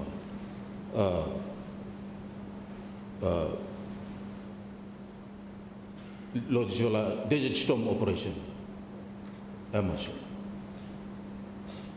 Shortly after that, fuel price and go up. We were exposed to the exchange losses. So I'm giving some hint, go and look at those tariffs. Remove some, put him some value there. But don't forget, these utilities must be run on a break-even. That's the simple message. If no more, we will continue to have the kind of situation that is happening right now. Cash may build up these institutions and then creating too the demand for borrowing out the government too. So look at it in that way. Me looking here too, submission of second voluntary national report on sustainable development goals. This could be something to do with qualifying us for graduation maybe from a least developed country. Say, some speakers have mentioned something about, some of the downside of us as a least developed countries. May I talk a little bit about this one here? When we are a least developed country, and then we deal with countries that are so powerful, don't forget about a step of similar yumi. About step of yumi, or legi yumi, and also. Because they know very well. You mean by Nosai movie is a least developed country. The cost of capital, even from wherever we are, would still be very high. I must say. Will still be very high.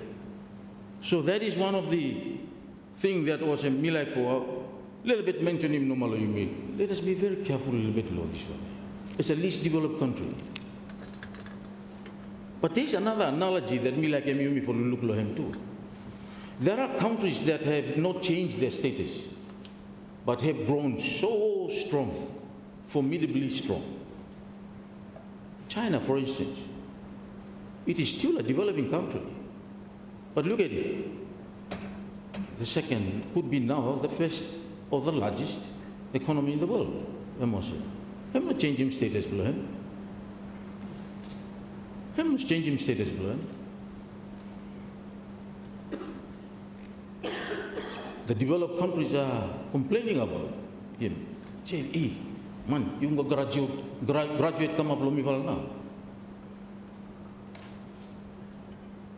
But China said, no, I have to feed a population, a huge population that am still below that level. I have to bring them up.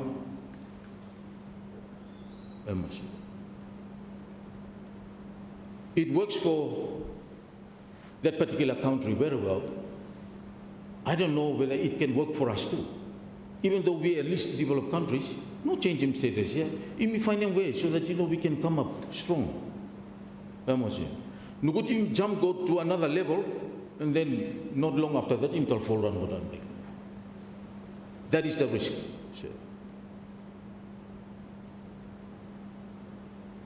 You know what? At certain period of time in the past, we were growing so well too. I can figure out, some 2 or 3 period of our journey as an independent country. We were doing so well. And then you barak down big more. Then you turn around, then you say COVID na wrong. Riot na wrong. What a man would like changing government na wrong. Ay. How no him? Him this is a story where what accident long hand so near then what che na wrong. I think road na wrong here, the same Ben. I don't think so.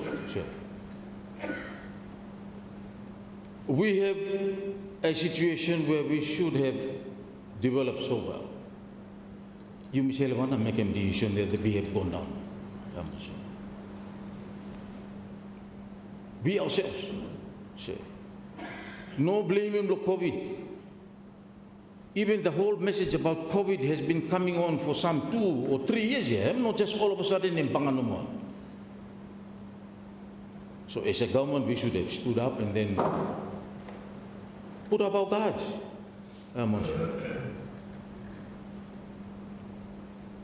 Someone, what a man bon I remember in 2006, something nasty happened here. But immediately after that, 2006, 2007 and onwards, we were growing so well too. This country was growing so well.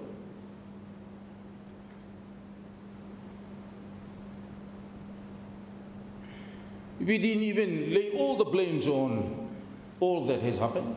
Nothing. And then immediately after that, there was this GFC, the global financial crisis, where Mbara really hit him. That was one of the most sudden, unexpected situation that has ever happened in the world global economic situation. Say, what I'm saying here is that even if we are a least developed country, you mean by still we have shown in the past that, we have managed this country very well too. And everyone sit down here. The Prime Minister was there, sitting there as Minister of Finance at that this time, but he was a Prime Minister. Minister of Commerce, and sit down there too, that time. Then the Minister of Commerce.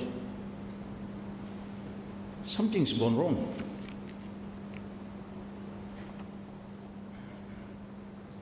Me a little bit worried about you may try to push too much for graduating. No wonder why there's a title here where I'm saying second voluntary national reporting. I think you may not push too much because there is a voluntary one, I must say.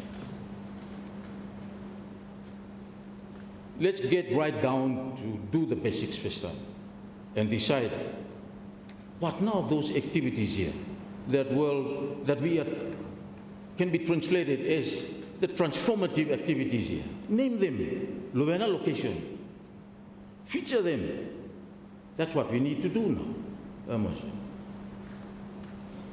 That's the kind of the real actions that you may have to do in this, eh? Excellency, Talem Loyumi. So, me no write him any speeches, so worry, I will not be speaking for 2 hours. Me like redeem come back more speech, Excellency. I'm very nice to me, eh? Come on, but say, let me just go around a little bit more and then say something about. That's what I thought that, we should be doing. We should be telling our people what are those activities? What are those investments? Name them. Where will be the location?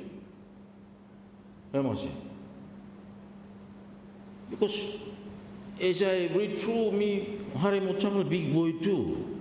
We are inviting greenfield investors into the country. Man, buy a high vote. The moment you say greenfield investors will be coming to the country, me say, I had here. Why? First one no more. Tariff I'm high vote. First thing by him look come no more. Him say no, we have a very high tariff. Greenfield investor by no more. Say, I don't think they will come. Tariff is very high.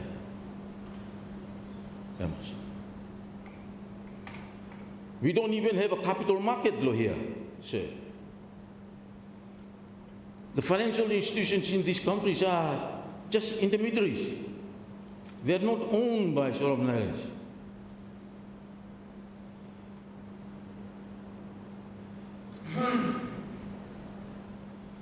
Minister of Finance, let's start talking about, setting up our own capital market.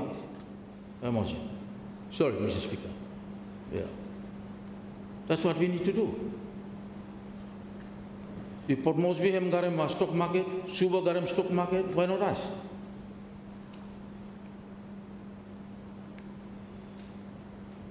Only then can we say greenfield investors will be coming to our country.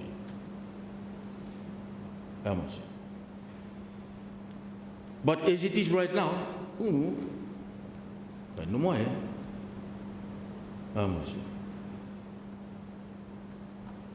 What are we all one in no but still come here?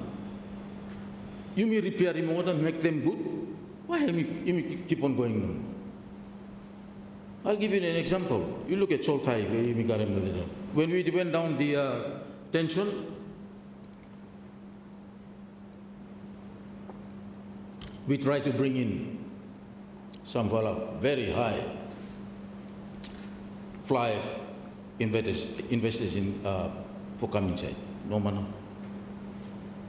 We will go end up on them NFD. Same old friends no more. Call them out a coming side no more. We can start him back now. Soltuna. And that is what Soltuna today. Say a lot of things you may need for doing here before you miss a pitching expectation you mean.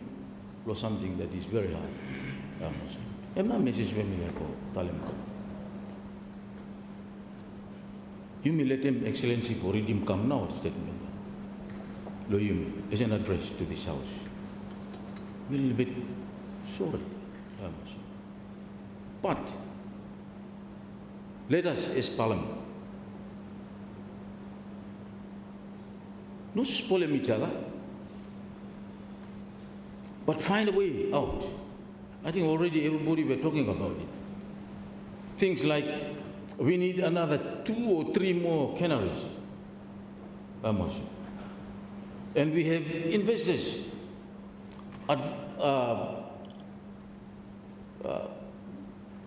some people who are adventurers are capitalists, philanthropists, who have been working around the world and the globe in the areas of investment for promoting investment in countries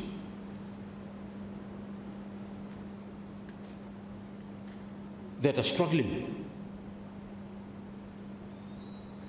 Let's try to attract them to come in. We always think that, if we have another 3 more cannery, or 3 big province, this country will make a change here. We are hosting one of the most, lucrative long-line fishing ground in the whole Pacific, just above the Malaita Sea. But we haven't been thinking seriously about the investment in loining, for instance. No more. Now, we have the Ministry of Fisheries coming up with another very high potential industry, the seaweed. Say, you mean we give him the ministry and for go out for tribal to talk about communities. About Kakaim no more sorry, Minister of Fisheries, I think I'm no more lawyer. Let's identify investors for coming inside. Put up a business plan, a business case. So that we can attract the right sizable, investors for to come inside. Not greenfield investors.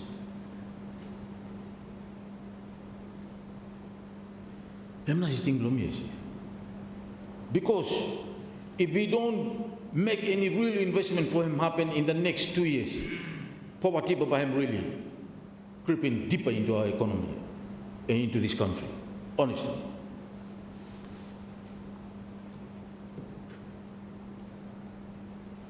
You may not comment about the last 10 years, whether something will happen or not happen. Forget about it. Let's look forward into the future. All of you have spoken and reflected so eloquently about, the speech that His Excellency has presented to this House. What are the kind of transformative investment that we need to do? The message that there's no need for us to defend our own self, come up with defensive statements and try to make ourselves look good in reading essays. House here. No more. Tell him, by here, by him happen. We are going to work like this so that him happen. It's your fault, no more. That's what we need to do. And I say this because just speaking from experience. Yeah? I wasn't in the privilege of us sitting in this room 30 or so years ago when we were faced with that kind of a question. Lo home be embara, mother home lo mistake, an island. And I said, no, let's go for that investment. That's what KAPL stands for right now. Kolobangara Forest Product Limited. So all of us think like that. Hem no more what me like for me for doing in the little areas and space that we are part of. Maybe South Wale, you think about the palm oil. Let's make that palm oil happen. North Gora Canal, East Gora Canal, for instance, for you to extend the palm oil blue there. One of the most successful, smallholder palm oil that we have had. And Minister of Finance by himself, because he was the Prime Minister at that time, was him na lo notice Gorakana. And today, that smallholder investment is still going on. It has actually expanded the production capacity of Jipo. And member for not Gorakana will know that. You know, but he has to deal with the drugs first, you know, medical drug blame, But that was one of the most successful ones, and nobody talked about it. So she will drive go on top of some. That was the first ever, smallholder palm oil funding scheme that we made in 2006 and 2007. Minister of Finance knows that very well because he was the Prime Minister. Very successful. So there are schemes that can work here. It can work. No message we like to share him. But you mean go repeating me level on everything where His Excellency him tell him here. By go you mean sample by you lie to sorry, I mean we might not be telling that honest things. Maybe drum liar, but we might not be telling the honest things. I just want to say to the government, please put our policy team, those who are translating over the policies here, sit down and then come up with at least one or two no more for the next 2 years. Because Prime Minister is just go and bid it for the Pacific Island Forum.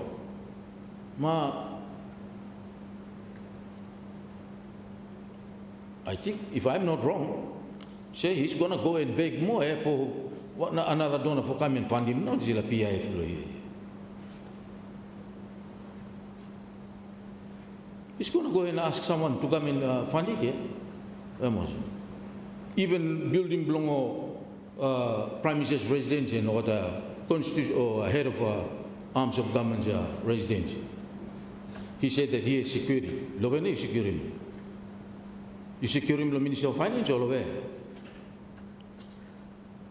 I say to Mr. Speaker, through you, to them, please, let this country fund those residential houses. Why not go find him another donor to come and fund him now, house blame himself? Just look at ourselves, personally. If someone not build him house blame develop, how do you feel about that? Yeah, but me must build him own house blame himself. Me have to allow anyone to build him house blame. Mr. Speaker, I want to ask Prime Minister. No go find him silent from anyone. Taxpayers will Solomon must build him house. Taxpayers will people of Solomon.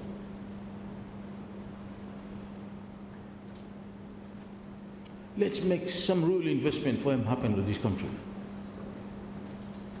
And we have a very good government lawyer for him doing that. Let us not put ourselves down. We've always said that, we are a country rich with all these resources, endowed with, using all the biblical terminology, we are endowed with resources and all of that. But that when it comes to us running certain critical development, including investment or whatever, you don't go around go begging more. You don't go begging more. No. That's not transformative. To me, that is not transformative. That is not transformative. Definitely not. That's why I'm asking, let us do it ourselves. Let aid flow into this country, use it. Aid must be fungible. For him growing something where you meet it also never sabe handling emotion. Out of our own emotion.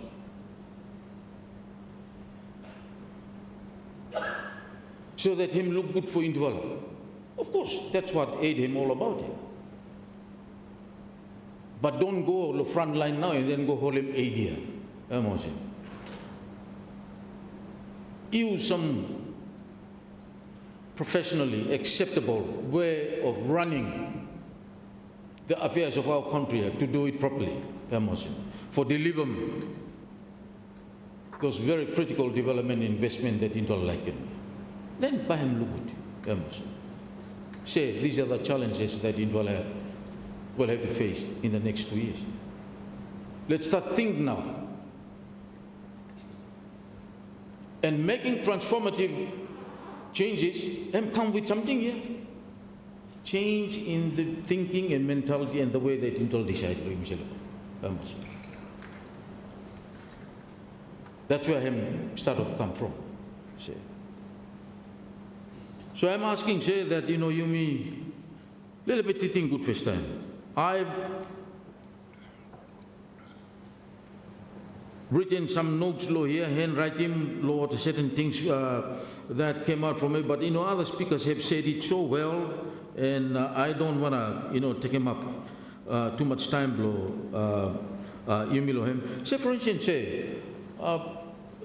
we were facing some challenges too in the forest sector. When we made a decision on KPL 30 over years ago, 11-volume report now, feasibility report, order given come. Who not by reading? No in one will redeem. One valley no, but we will not redeem too. This is a concluding part here. Kasem today, we're still facing a lot of challenge. And those challenges partly could be the choice of that investment, part of it, the global market, part of it, the changes in the capital flow, the global market in various investment sectors. So these are the challenges that we have been facing. And so at every point, we should make a choice. We should make a decision, either to remain or you may move on, or send. I think every tick, every people growing throughout the country, I am still stand up tick no more this time. I was talking to someone who has been harvesting tick, processed it, and then exporting. Where did you export it to, Michelle? I have exported it to Australia. Which particular state in Australia? Adelaide. And I'm saying, since when? 2021. And have they bought those wood? I'm saying, or the tiki or she done lo container, I'm stop lo there 10 fala container, I'm she done lo there go kasem today. No. I don't know. I say to him, what could be the reason? I'm say high moisture content. So you should go for something that is a low moisture content. Say another industry has sprung up this time along forestry. Sandalwood. Mibal Samhala, she down more this time to talk about sandalwood. Emotion. Tamot calculating more than number here. Say, man, me telling you 3 years time country here, rich for good here. Mibal like move go sandalwood more this time. Say, I'm just pointing out some of these here because I think we need to ask the responsible departments and government agencies so that we can look seriously into the market potentials throughout there. You may not blame him no more industry and say now, me wrong now because something him was him. No anything wrong about what industry. You me human being be running more than I think he be wrong with him. Either we shouldn't be there or that we have been there for too long and not thinking about what the options. Or something was it. That is another potential area that he prop up this time here. Say, sandalwood. I'm just saying this because, these are the kind of choices that we have to make right now. We have to make it. Because this market is traveling at a very high speed here. And then time will come run past. Let us be vigilant. Stand up, understand the situation, study it, and make a decision. If you cannot make the decision, you go to detour, yeah? Go out, and you even go lay down crawl piston there, or the man or the run past. No? By the time we make up our decision, You may already sit down finish now. No anything now. You may hungry finish. So say, I'm saying that, our relevant departments have to be, you may need them strengthening in a change in a culture. I think Excellency was perfectly right when he was saying that we need to change, the culture in the public service. Say, I don't know, but we went through a kind of a reform before the public service. We changed from this very rule-oriented, rigid, kind of a public service to a more market-driven program public service. And then situation will change now. I could not describe what sort of public service this time. Yeah? Probably a combination of Lotufalaya or somewhere below for good now. What could be the situation? I don't know. Say, let's look into it. But I think a lot of these potentials, if we put the right focus into our public service, they'll be able to come up and then figure out something better for us moving forward into the future.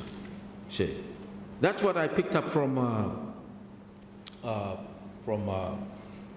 His Excellency's speech about, that.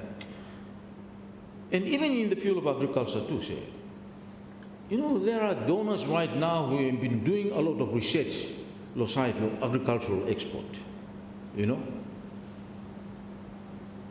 and they can identify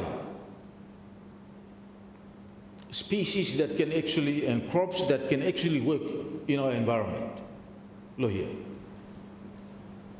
Japan, Korea, they have been working on all this research all around. Journals where the producers here have shown that. They've been with us. I'm sure that they'll be willing, to open up opportunity in that way.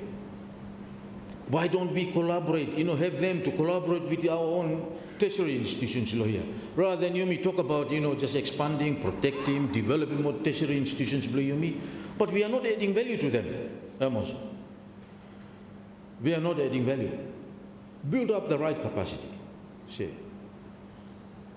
And when talking about that, we used to be one of the best, R&D, institution, agricultural research institution Pacific in the past.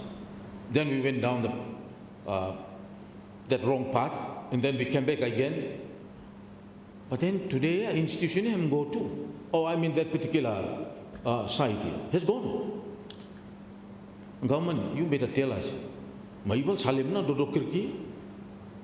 Miss Stavram lo de, Tarakanomung go down Ozeme. And if you sold it, how much na salim lo hem? I'm not milak sabib. This is one of the best asset law agriculture for Solomon where imigarem. Then you miss salim now. I can tell you that asset has been sold. Say, private something blue, you will tell him come, how much na? You will salim. How much did you sell there, Dodo Creek? Every transformative changes in the activities that you may like for doing, him cannot come without R&D, research and development. And in the field of agriculture, where Minister, him go outside now. My only place where it is most efficient, proximity, golongo, the decision making place, blue milo here, him no mondo doctor here. My him go no. Someone came and whispered to me, Dodo Creek has been sold. We mind. Honestly. Prime Minister, this is a worrying situation. Agriculture people throughout the Solomon Islands will be asking us the question. Did you sold our research station? In a governing party or government or parliament, it belongs to the people of this country. Why? Every research, proven research materials and products that have come out, crops that have come out from Dodo Creek, have not what him helping more than most of the agricultural activities throughout the country in the past. Anyone who got a coconut plantation here? Or cocoa? Me by putting hand blow me up, because me got him. Look him, you will run no got him. See. But you mean run around look town here, also you mean barangaram everything, no? Come on, Mr. Speaker, I'm asking the government, please tell the whole nation, did we sold Dodo Creek? Dodo Creek belong every farmers. Here we are always saying to them, farmers of Solomon Islands, low rural areas, we will be working for you. I will be telling them now, no more here. Dodo Creek what money Salem finish now. Where will we do all this necessary? Where will nobody be doing germination? Where will we do all this? What now? What technical language will you follow agriculture? Before you put him out below the farmers blame. Say, if we don't have these kind of allocations inside the country, blame me. Why agriculture is still down here? Everything UPM goes to sign in China, but no more to here.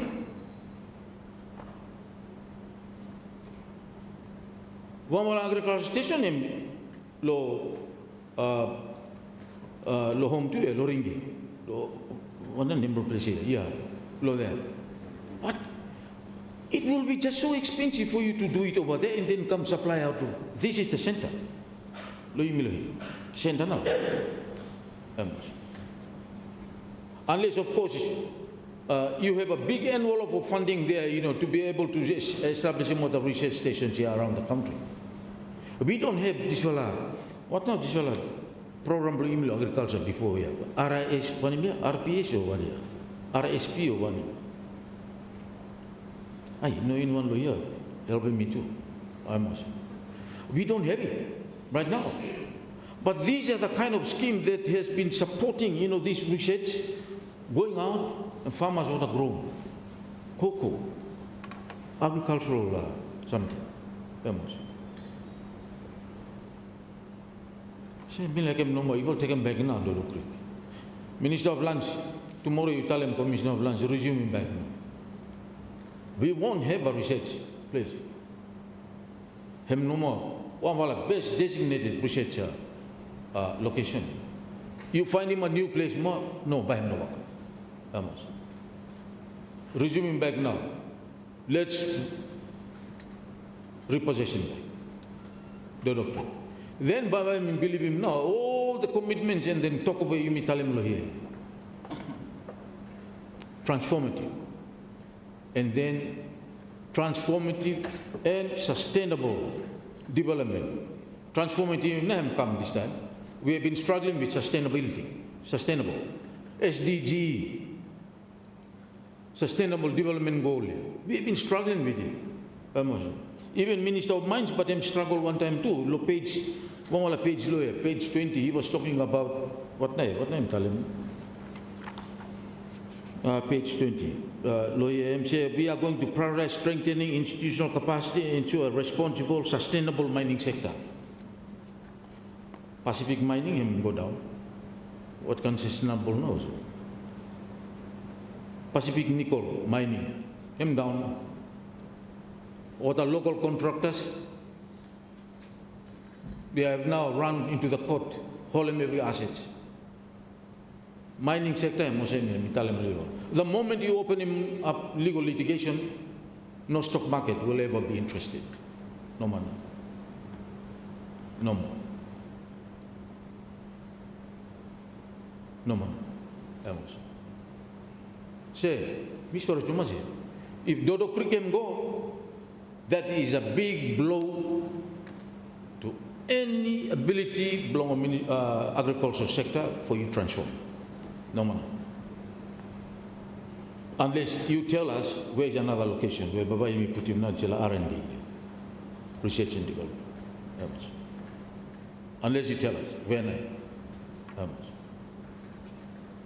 We need to get right down into the whole chain, downstream chain belong agriculture. Start off from nursery, germination, then come up. Sandalwood, same too. If we have to import the seeds, germinate in first time, then go inside poly bag more, minister no stop. And then you may plant him now. But I tell you, the price is very high. Me not like to talk anything about something. I just want us to make a decision throughout every sector here and say, look, this is what we are going to do over there, this one by doing over there, and so forth. Say, Jinat, if you're going to do that, I think we will all be together for the next 12, in this 12 parliament. We will all be together in this 12 parliament. Hem no message we mila talem lagi. Dodo krikem bono. I'll come to some concluding remarks no more. Because me no like for to talk too much long. What na hem in chat lo. Let it be read. That's it. But the real message is transformative and sustainable. We struggle with sustainable development. We tried that to try to translate that to activities in those sectors to be more sustainable. Now in the ending go more another vocabulary, transformative. So where do you start to make that so that him add to the changes here by him happening? I think it has to start from all of us. You, me as a person. We have to be ready in our own self. We must understand it. And out of our own influence, in terms of influencing to other people, to influence them, to think like that. Because as what I said in one of my remarks here, transformation, not only facing every leaders of this country and facing to it, even the very first High Commissioner, Charles Woodford, when he was given the role to be the first High Commissioner law, Solomon Life, he has to ask the question too, how am I going to transform this new territory? He made a choice, plantation economy. And he did. He did. So all of us must ask the same question. Prime Minister, you have made the right call to ask us that we have to think transformative. Make that as part of our thinking. But until I reflect a little bit more on the practicalities of it. Not practicality, but the real investment, the real location, and the real business case that it will bring to this country and make a change to our economy.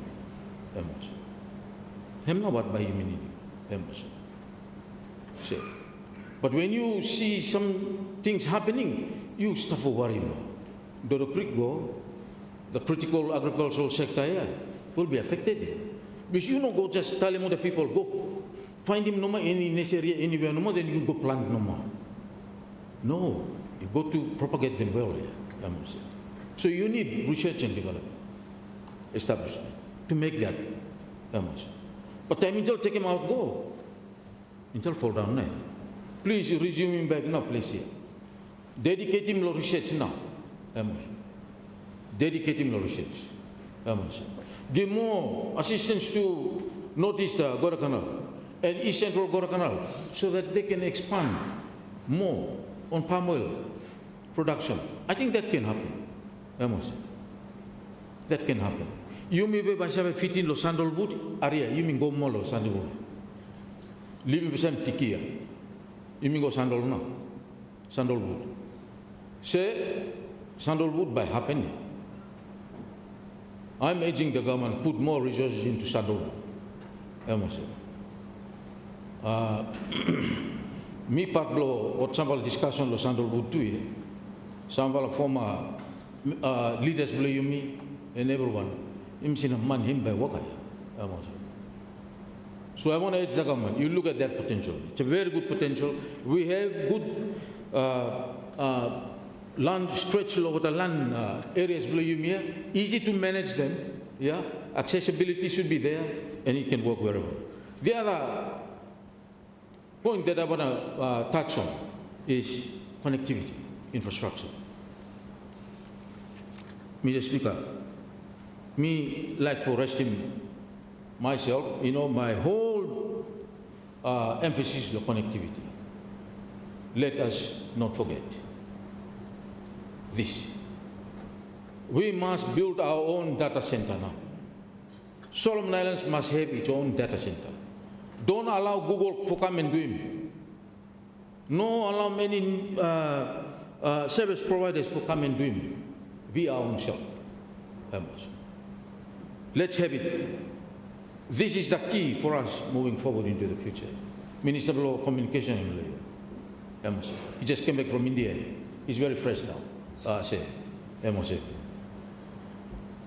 And he's ready to move forward with this. Data center, we must start it. Me no looking here. Me no looking message blow excellence. As we move forward, the development of digital technology, data is very important. Another key something, so that people can just, on the desktop no more, access what Solomon Islands is like. No need to ask questions. And it is ours. Anyone who wanted to use it, no matter AI or whoever wanted to use it, me not too sure too. Yeah? But AI pay me too, or me no sabe. Well, whoever the users are, we are the owner. So let us step up and then own our own database. Data center. Who we are. The resources that we have. The unique places that we are in. What now about the sick disease blue here? And so forth. These are so important for purposes of investors forming a credible decisions about their commitment law, accountable yumi. And connectivity into this country has to be ours, not anyone more for owning for yumi. Mr. Speaker said, if this was a fiber where you still own him, still owned by someone or funded by someone for Yumi, ask him order. Give him Kamala Yumi now.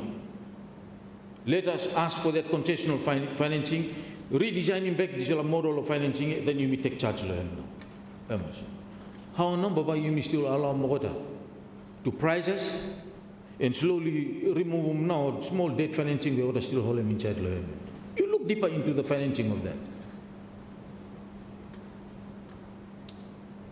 Say, I urge the Prime Minister, if you make their changes, I tell you, connectivity to this country will go a long way to open them up not for opportunity for you. We have to move quickly now to have our own payment system too. No rely on the financial institution blue humor, but I would still declare him into a paper, politically exposed one in there. But not calling me politically exposed person. PEF. And everybody are complaining about why are we all PEF lawyer. We are not PEF.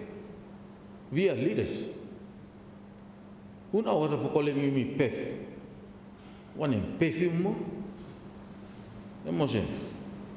Said, we must now start to develop our own payment system. That will really cut right through the whole system that Imigaram this time. Rip him out to the financial institutions here who are charging fees, holding accounts below you me. Look go inside the water account here too. And if the accounts are big too much, what start for? Did he deduct him or the fees and what kind of something also? But not only for you me. This is the way that we can move finance out of our country, outside, coming to the country in the most efficient way. You look at the experience of India. Me try to follow them too, yeah, API about the development. This something platform, the interface, law, the But please, I think we need quickly developing a payment system. And then look at, our own capital market too. Our own capital market. Connectivity has to be the key. Let's move ahead with them tower blue yumi. 161 towers. To fill the gap. Yeah? For filling gap. So time won't come to him. You may not ask him too much about the tower company for pay high, because they are providing services. They are providing services. But the fiber, I think you may need to be connected by fiber on two parts. The western side and the eastern side. And then the central side, I am already connected. Say, you should not be afraid about which one number by hold the market going forward into the future. Satellite, fiber, or what? I think we must now connect now, whilst I'm still within our own capability. Our own capability. So, this connectivity must, this 12th Parliament, this government, GNAT, I want to encourage you, get this connectivity going. It is a key factor, not only from, cost reduction and a reasonable, cost connectivity, throughout the country, and for linking this country, connecting the disconnect, yeah, linking this economy together. But I think economic efficiency and opportunity that Babaham come out of it. If villages like Fiji that you might read along what now call them Apia, Twitter or similar. They are now selling products on a monthly basis, to America. An income of some, 30,000 American dollar a month. Creating that opportunity. This is just basically through this efficient digital connectivity. So, Mr. Speaker, that's why I really want us, to really take some, serious decisions on what can really happen. You may not come flowering too much now, words you mean chatlo here about, what now you may think about it. Get straight down to pointing to what now really Babaham happened, and in which real locations. That's what our country needs him here. Say, me like touch a little bit normal or one something normal, and then Babaham finish. I've been writing in kind something normal here, but they are all over the place. But let me just come back to this point and just say something about very useful issue that the Minister of Mines and me tell him about. The tendency for Yumi for deal one time about the SOEs, not SOEs, but the statutory bodies. Say, one of the reasons why, and let me come back to the point about SIVA. SIVA used to be a water unit no more, long of PWD before. And then in the, towards the mid-90s, we decided that water unit should be, transformed now, into a new entity. So we had a choice then whether or not it's supposed to be a real SOE, Investment Corporation of Solomon Islands, with an investor, looking at the possibility of a private sector to be partner, and then running now the whole, water distribution.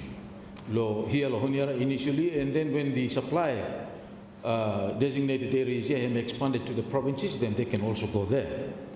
We decided that it should be a statutory authority. So that's why we ended up with that Act of Parliament, the Solomon Islands Waters Authority. And that entity was formed. that resulted in the creation of that SIBA.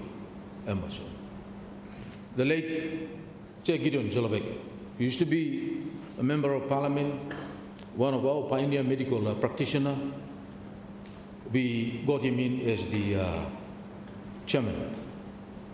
I was then serving in the budget and was given the privilege to be the deputy chairman of SIBA at that time. So, the whole intention was to get SIBA to be a utility supplier of water distribution in urban centers. And then maybe slowly expanding their capacity to be able to advise on water resource or water provisioning in the rural Solomon Islands. But when we had problem with the governance at that time, which is very much, mostly public offices and also some political appointees too, SIBA got into trouble. Solomon Island Electricity Authority got into trouble. I tell you, SIA is one entity that I can say to you was very badly managed at that time. Or directors or using place or same for Kasim check block there. True to much here, Mitalem low entities. So the whole idea of converting these statutory bodies into an SOE is not for taking up now the whole role that they should be doing in the main act that sit down there.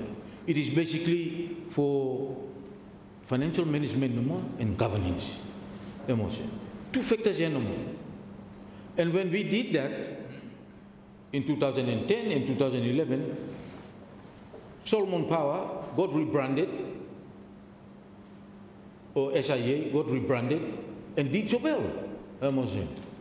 Solomon Ports, or Solomon Ports Authority, now Solomon Ports, did so well too.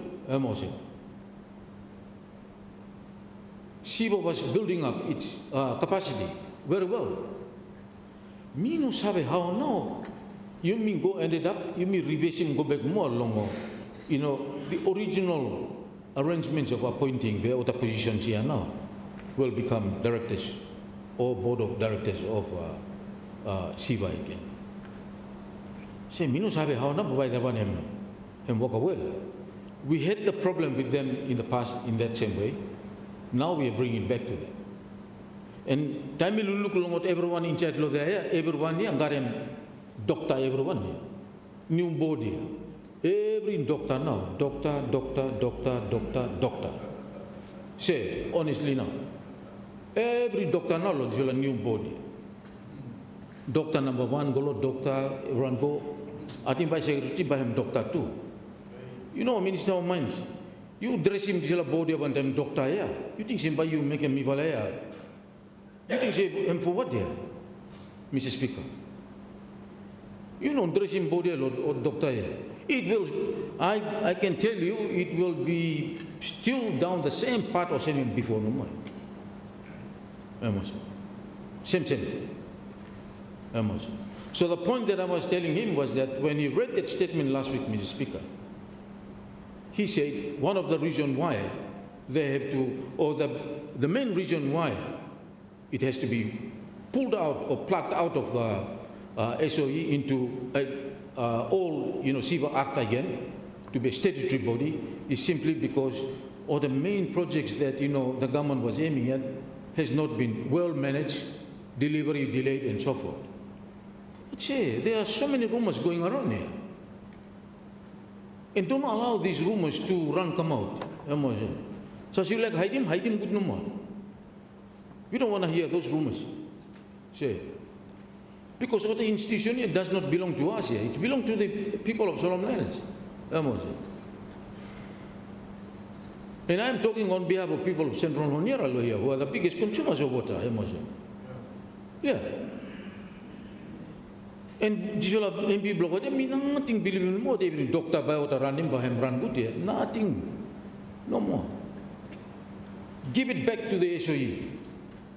this competitive process of appointing those people. It will not appoint them in the first place, Minister of Finance and Minister of Mines. Then you reject them. Why? Say, don't touch Shiva in that way. Return him back because it is for the good of our country. That utility must continue to service our event center. You jump go inside, by into make him soup and bar or brown go more. Take your hands off, because that's what the law says. Take your hands off the board. Me say sorry, I'm out the money. Take him out with something here. Very shortly, Baba him out in more Solomon Power here. Then go molo. Please no more, Mr. Prime Minister. If cabinet paper blame come or you send them go back to him. Leave him Solomon Power here. Deal with the tariff. I think yourself and the Minister of Finance can deal with the tariff. Bring it down to break even. Bring in price below tariff below this country. Come down. The moment you bring him down, by our top class investor and a come inside. Time him stop on top of here, by money him look come no more tariff him how. Him high or him E. Wait, me think twice first time for bolo solo here. By him say or same here say.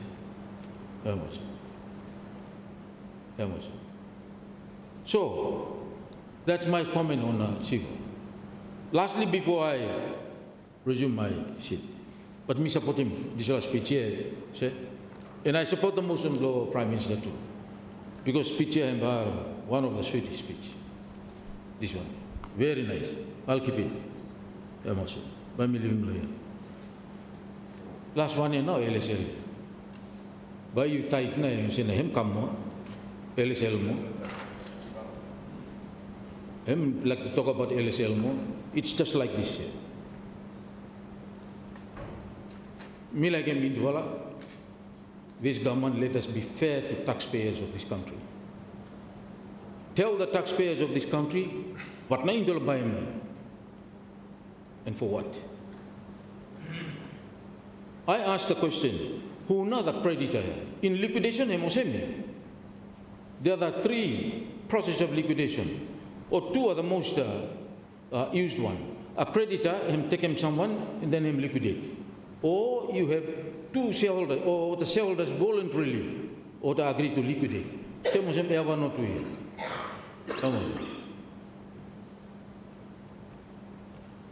Who not creditor? Let us disclose to people of this country. Or if the talks him change, tell him too. Or talk him change now. This is a liquidation here, him no longer now. So you mean go jump what here? Say some follow me well, I got him a little bit memory about LSL. Him almost just like the creation of KAPL. When LPT, Libre Pacific Timber left, Unilivers immediately made the decision to do the same too. Libre Solomons Limited.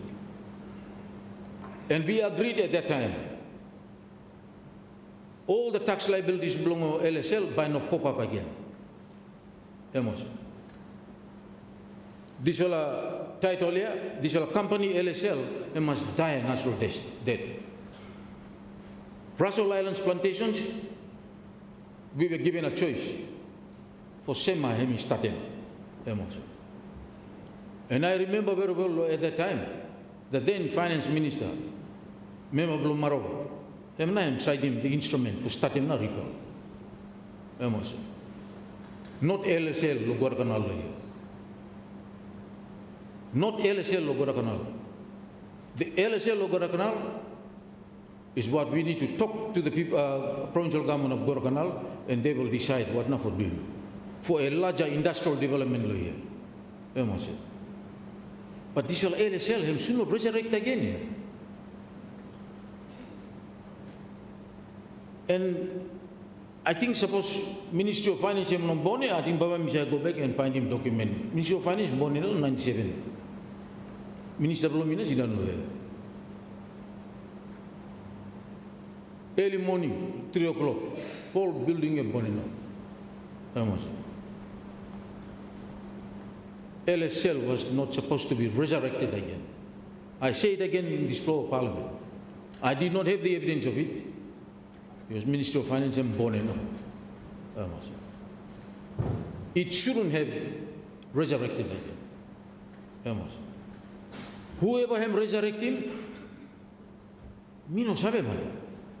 Say, that is the first point of investigation that you should look at.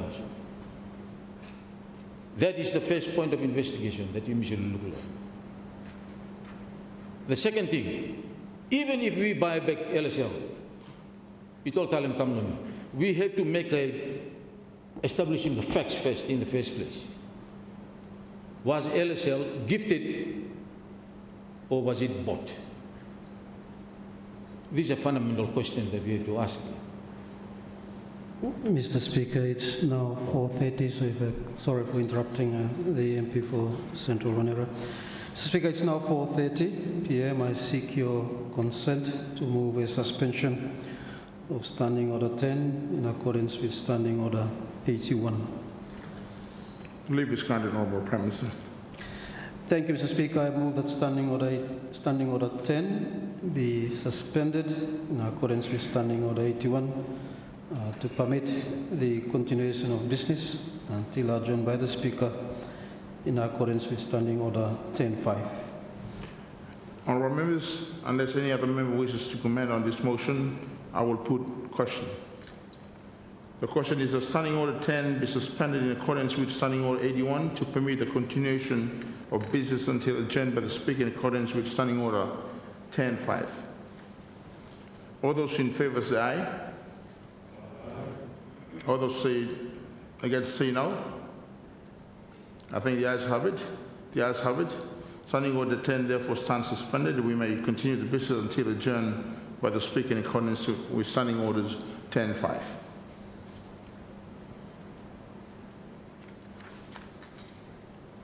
Please continue. Thank you, Honourable Speaker. Thank you, Mr. Speaker, and thank you, Mr. Prime Minister, for giving that space. What I am saying is that these are the two fundamental questions that we should be asking. Was it gifted or was it bought? Or even if somehow it has been, there was a capitalization and that these assets over here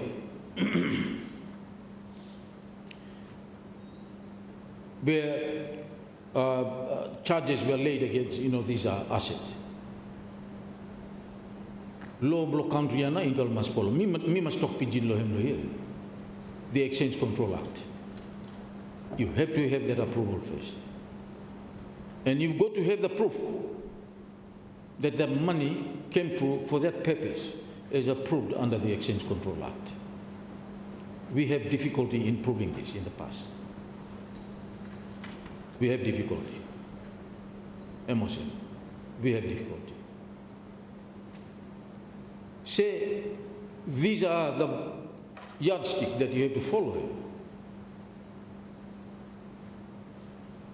The yardstick that we have to come back to make that decision and then to jump in, committing taxpayers' money to something. Emotion. That's the point that I was arguing about here. Because me feel sorry about all taxpayers, believe me. Say, those of us, the wealthiest people might be able, to cushion, the burden of death that, we are putting to our taxpayers. But not the poorest people, say. And let me remind you, Miron, there's no such thing as government money or public money. Want something no more. As Margaret Thatcher said, there's only one thing, taxpayers' money. We go to taxpayers almost throughout the year, using the tool of law to get money from taxpayers.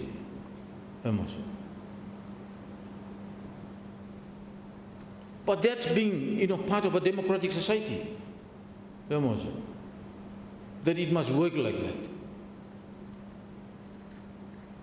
But Chair, me no like him no you me for committing taxpayers to something that basically does not bring back equity to them. No more. And could be that we are only saving the few. Could be that we are saving the few no more. I'm not worried about me. But me could finish no more. So me like him you me no more carry out due diligence. I don't agree with some comments to say that, we politicians sometimes you may put our case on this matter. No more. I think that would be a very unreasonable politician, in my view. What is right is that when facts are presented and matters are supposed to be explained in a proper way, in a fair way, everyone may have that understanding in that right way. Almost. And that's what we are all seeking to find here. Out of these questions, out of these questions. You can say that you have the power and the mandate of the people out there, but I think we on the side that have the right, to scrutinize and to hold accountable in this chamber, have the right to stand on behalf of the taxpayers too. They have to be heard. Me, the drive come today, me harem no, member of small Malaita, who rose and asked about a question that he had from the public, and that's a very pertinent question. Me like him, evil sample, go about the road here. Man, what a question we, sample of the public ask him, man, embarrassed. So profound, very relevant, the context that, we are, and our ordinary people are experiencing right now. So, him no more, provide that proof. Did they bought it or we gifted it to them? Remember, Blongo, West Arare by Talem Loyuvala, some story, because I was also here in this house around that same time, just before Ramsey MRI. I was sitting on that chair over there. I was a leader blue independent at that time. Which could prove, to the fact that there was no investment made into this country. No more. And also, no touch him na LSL lo here long Guaracanale. Let's go back and then find him out. Who resurrected LSL? Who not resurrecting? This is a company where him should die out here. This commission of tax him say he must die. So he must die too. He must die out. That's my little comment, Lo LSL. No politics involved, facts no more, fairness and equity to our taxpayers. But on the message that has been presented by His Excellency, say I am absolutely convinced. It's a time for us to transform him now, contribute. But that transformation must come with deeper and real thinking. What real development and real investment so that we can focus on where now this investment will happen and how it's going to happen for the benefit of our people of this country. So I must thank His Excellency. And I also wish him too good health in his service as the representative of His Majesty, King Charles III. But for this motion, definitely say, Central Honiara, join the whole Parliament, that we offer thanks for that speech that has been splendidly delivered to this House by His Excellency on the 12th of August, 2024. And with those, I support the motion and I resume my seat. Thank you. Honourable members, in accordance with earlier resolution of this House and pursuant to Standing Order 10.5,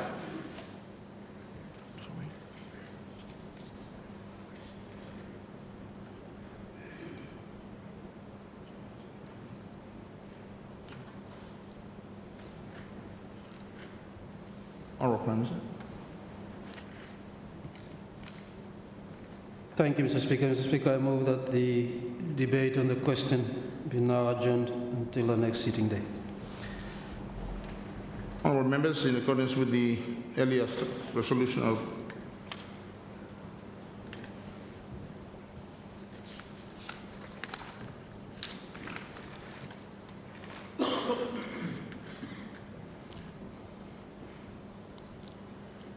honourable members, the question is that Parliament do now adjourn. Will all those in favour say aye? Aye.